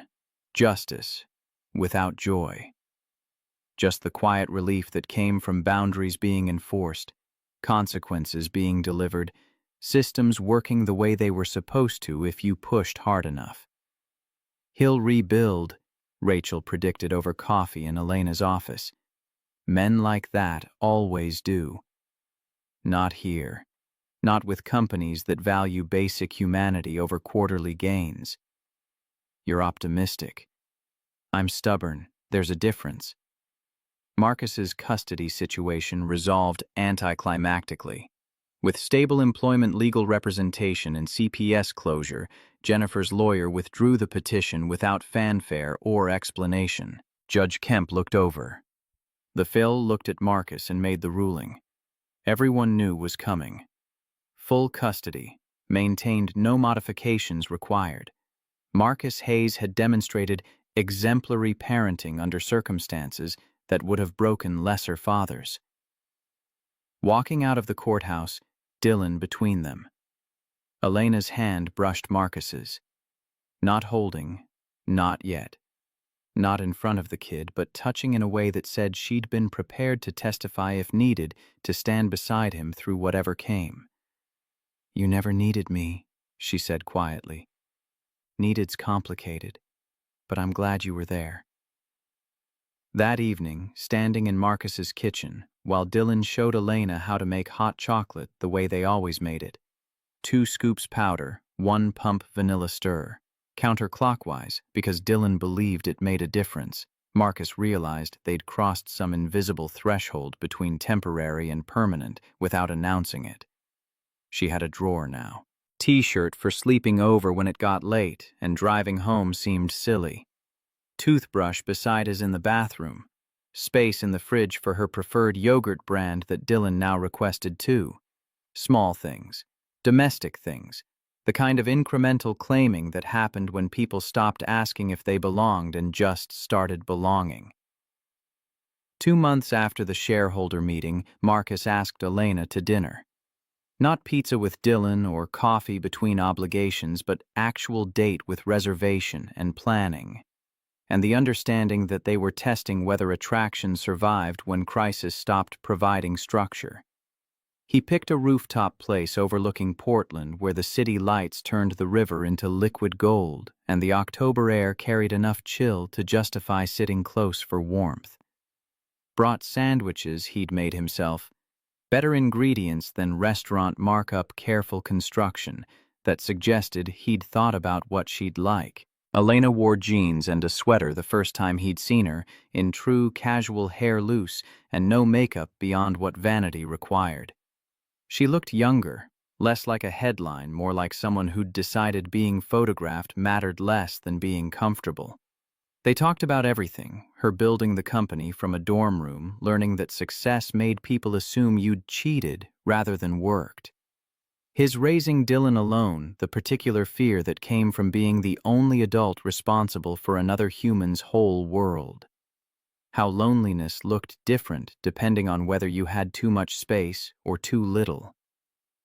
"I don't have a ring," Marcus said eventually, after they'd exhausted small talk and arrived at truths that felt too large for casual delivery. Elena smiled. "We've discussed this. I don't need jewelry. I mean..." He stopped, recalibrated. "I don't have one yet, but I'd like to. Someday, if that's something you'd want."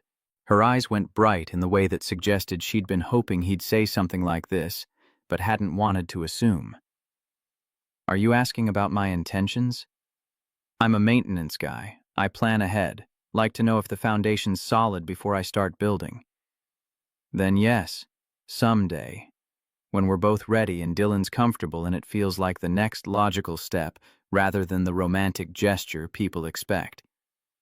That sounds perfect. They kissed, then first real one, not performance for cameras or quick goodbye in parking lots, but the kind that marked transitions. Tasted like coffee and future and the particular sweetness of things earned through survival rather than given through luck. When they pulled apart, the city spread below them like promise in infrastructure. All those lights marking homes where people were building their own versions of family from whatever materials they had. "I want you to know something," Elena said, voice steady but vulnerable in ways boardrooms never got to see. "When I ran into your cafe that night, I was drowning. Not in crisis, in being exactly what everyone said I was. Cold. Calculating. More machine than human. You reminded me I could be both. Strategic and kind. Successful and soft. I'm grateful for that." Marcus took her hand, laced their fingers together. "You did that yourself. I just held up a mirror that wasn't funhouse distorted." 3 months after their contract expired, Dylan asked the question at breakfast. Saturday morning pancakes, the 3 of them at the table in what had become routine. "Is Elena moving in?" Marcus and Elena exchanged glances over coffee mugs. They'd been avoiding that conversation, letting things develop organically, but kids had a way of cutting through careful pacing to ask what adults danced around. "Would you want that?" Marcus asked carefully. Dylan considered while chewing, taking the question as seriously as it deserved. "She's here every weekend anyway. And some weeknights. Her toothbrush lives in our bathroom. Seems like she already lives here just with extra steps." Elena laughed despite herself. "You make a logical argument." So, is that a yes? Dylan pressed, not willing to let adults hide behind vagueness. Marcus looked at Elena. They'd talked about this in abstract someday eventually when timing felt right. But Dylan was right. They were already living the reality, just pretending it was temporary. How about we try it gradually? Elena suggested. I move some things over, stay more nights, see how it feels when it's official rather than accidental. Dylan nodded, satisfied with the plan, because it came with clear steps rather than maybes. Okay, but if you're moving in, you have to help with dishes, house rule. Deal. They shook on it, 8-year-old and billionaire CEO negotiating terms of domestic cohabitation like it was merger paperwork. Marcus watched them and felt the last piece of fear he'd been carrying since Jennifer left, that Dylan would grow up with half a foundation settle into something like peace. 6 months after Elena crashed into Harbor Cafe asking for 10 minutes, Dylan stood at the front of the cafe for community reading hour. 30 people crowded into the space neighbors. Teachers' night shift workers from Crosstech, Mrs. Duffy in the front row with tissues already deployed. Dylan held stapled pages, his story typed and printed with care, illustrated with drawings that showed more effort than artistic talent. He cleared his throat, looked at Marcus and Elena sitting together in the second row, and began. My story is called The Strongest Cup. It's about a man who thinks he just fixes things and a woman who thinks she just builds things, and how they learned family is what you build together. The story unfolded in Dylan's voice, stilted in places where 8-year-old vocabulary reached for concepts that needed more words, but honest in ways that professional writing often lost. He told about a rainy night and a door that opened like permission. About a coffee tray that became shield because good people don't need armor if they have purpose. About a heel repaired by hands that knew the difference between price and value.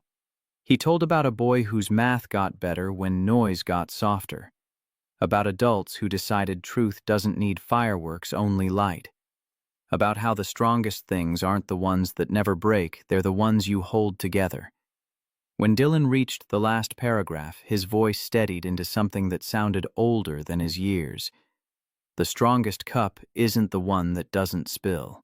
It's the one you refill together. The applause came warm and lasted longer than politeness required.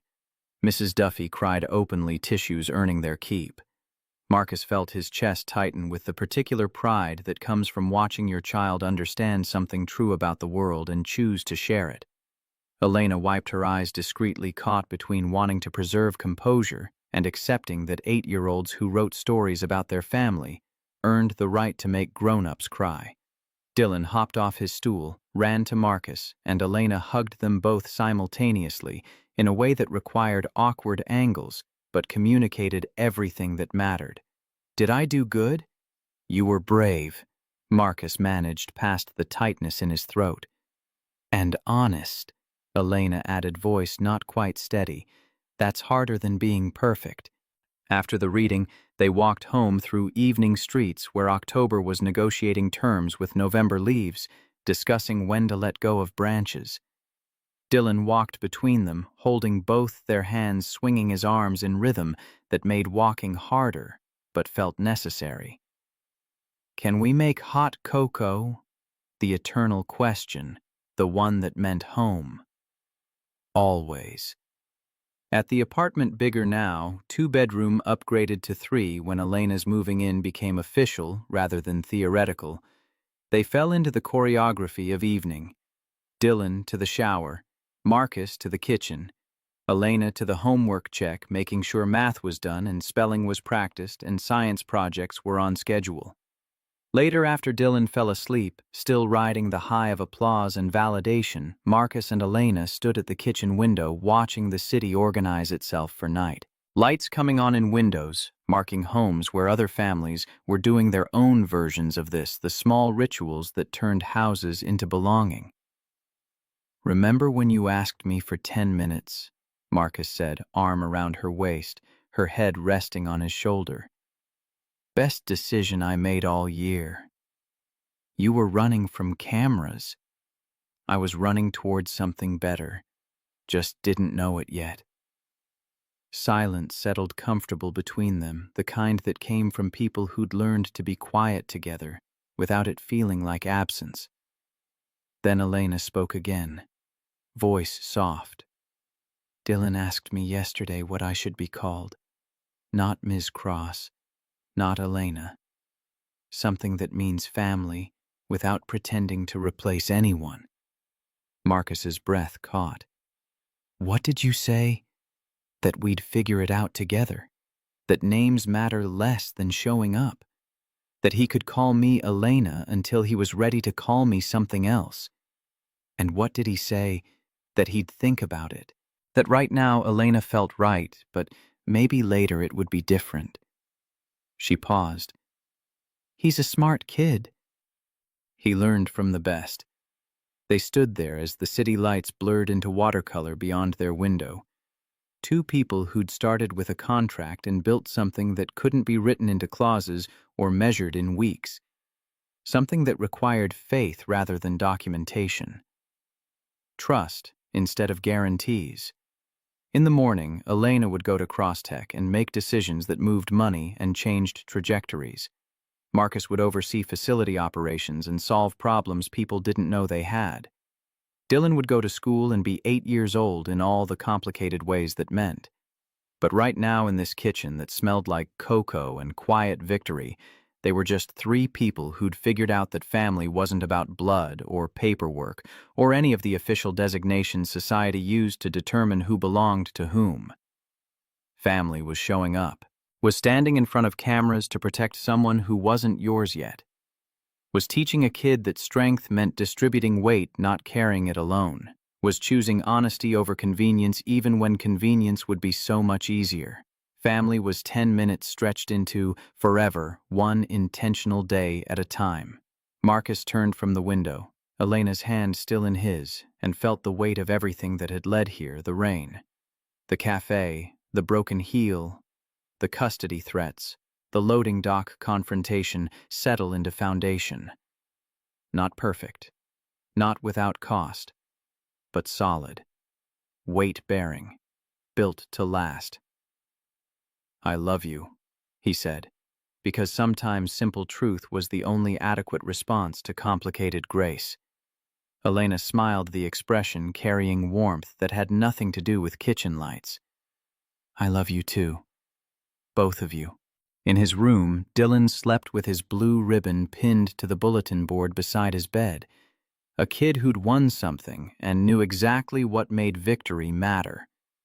Not the prize. The people who'd shown up to watch him earn it.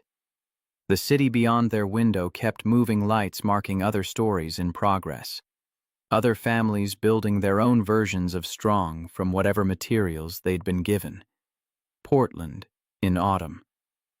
The rain thinking about starting again. The river reflecting back every choice that led to this moment. Marcus kissed Elena there in the kitchen, gentle and certain tasting, like coffee and future, and all the promises that didn't need contracts because they'd been tested under pressure and held. When they pulled apart, she was smiling in the way that suggested happiness didn't need permission to exist. It just needed people brave enough to build space for it. We started by pretending for 10 minutes, Marcus said, remembering rain and desperation and a woman who'd crashed through his door asking for help she didn't know she'd given. We ended by building forever. Then we have the rest of our lives to get it right. That sounds perfect. They turned off the kitchen light, checked on Dylan one more time. Still sleeping, still safe, still theirs, and walked together toward a bedroom that belonged to both of them now. Tomorrow would bring new problems that needed solving, new challenges that required the kind of strength that came from knowing you didn't have to carry weight alone. But tonight was for rest, for trust, for the quiet certainty that sometimes the strongest structures were the ones built from honest work and patient days and the particular grace of people who chose each other, not because it was easy, but because it was worth the effort. in the dark wrapped around each other in ways that promised tomorrow and tomorrow and tomorrow after that. Marcus and Elena found the peace that came from no longer having to pretend. They'd earned this, survived this, built this from coffee beans and safety pins and the radical choice to treat people like they mattered. And in the morning, when Dylan crawled into bed between them, asking if it was Pancake Saturday, they'd say yes. Because some traditions were worth keeping and some families were worth building, and the strongest cup was always the one you held together.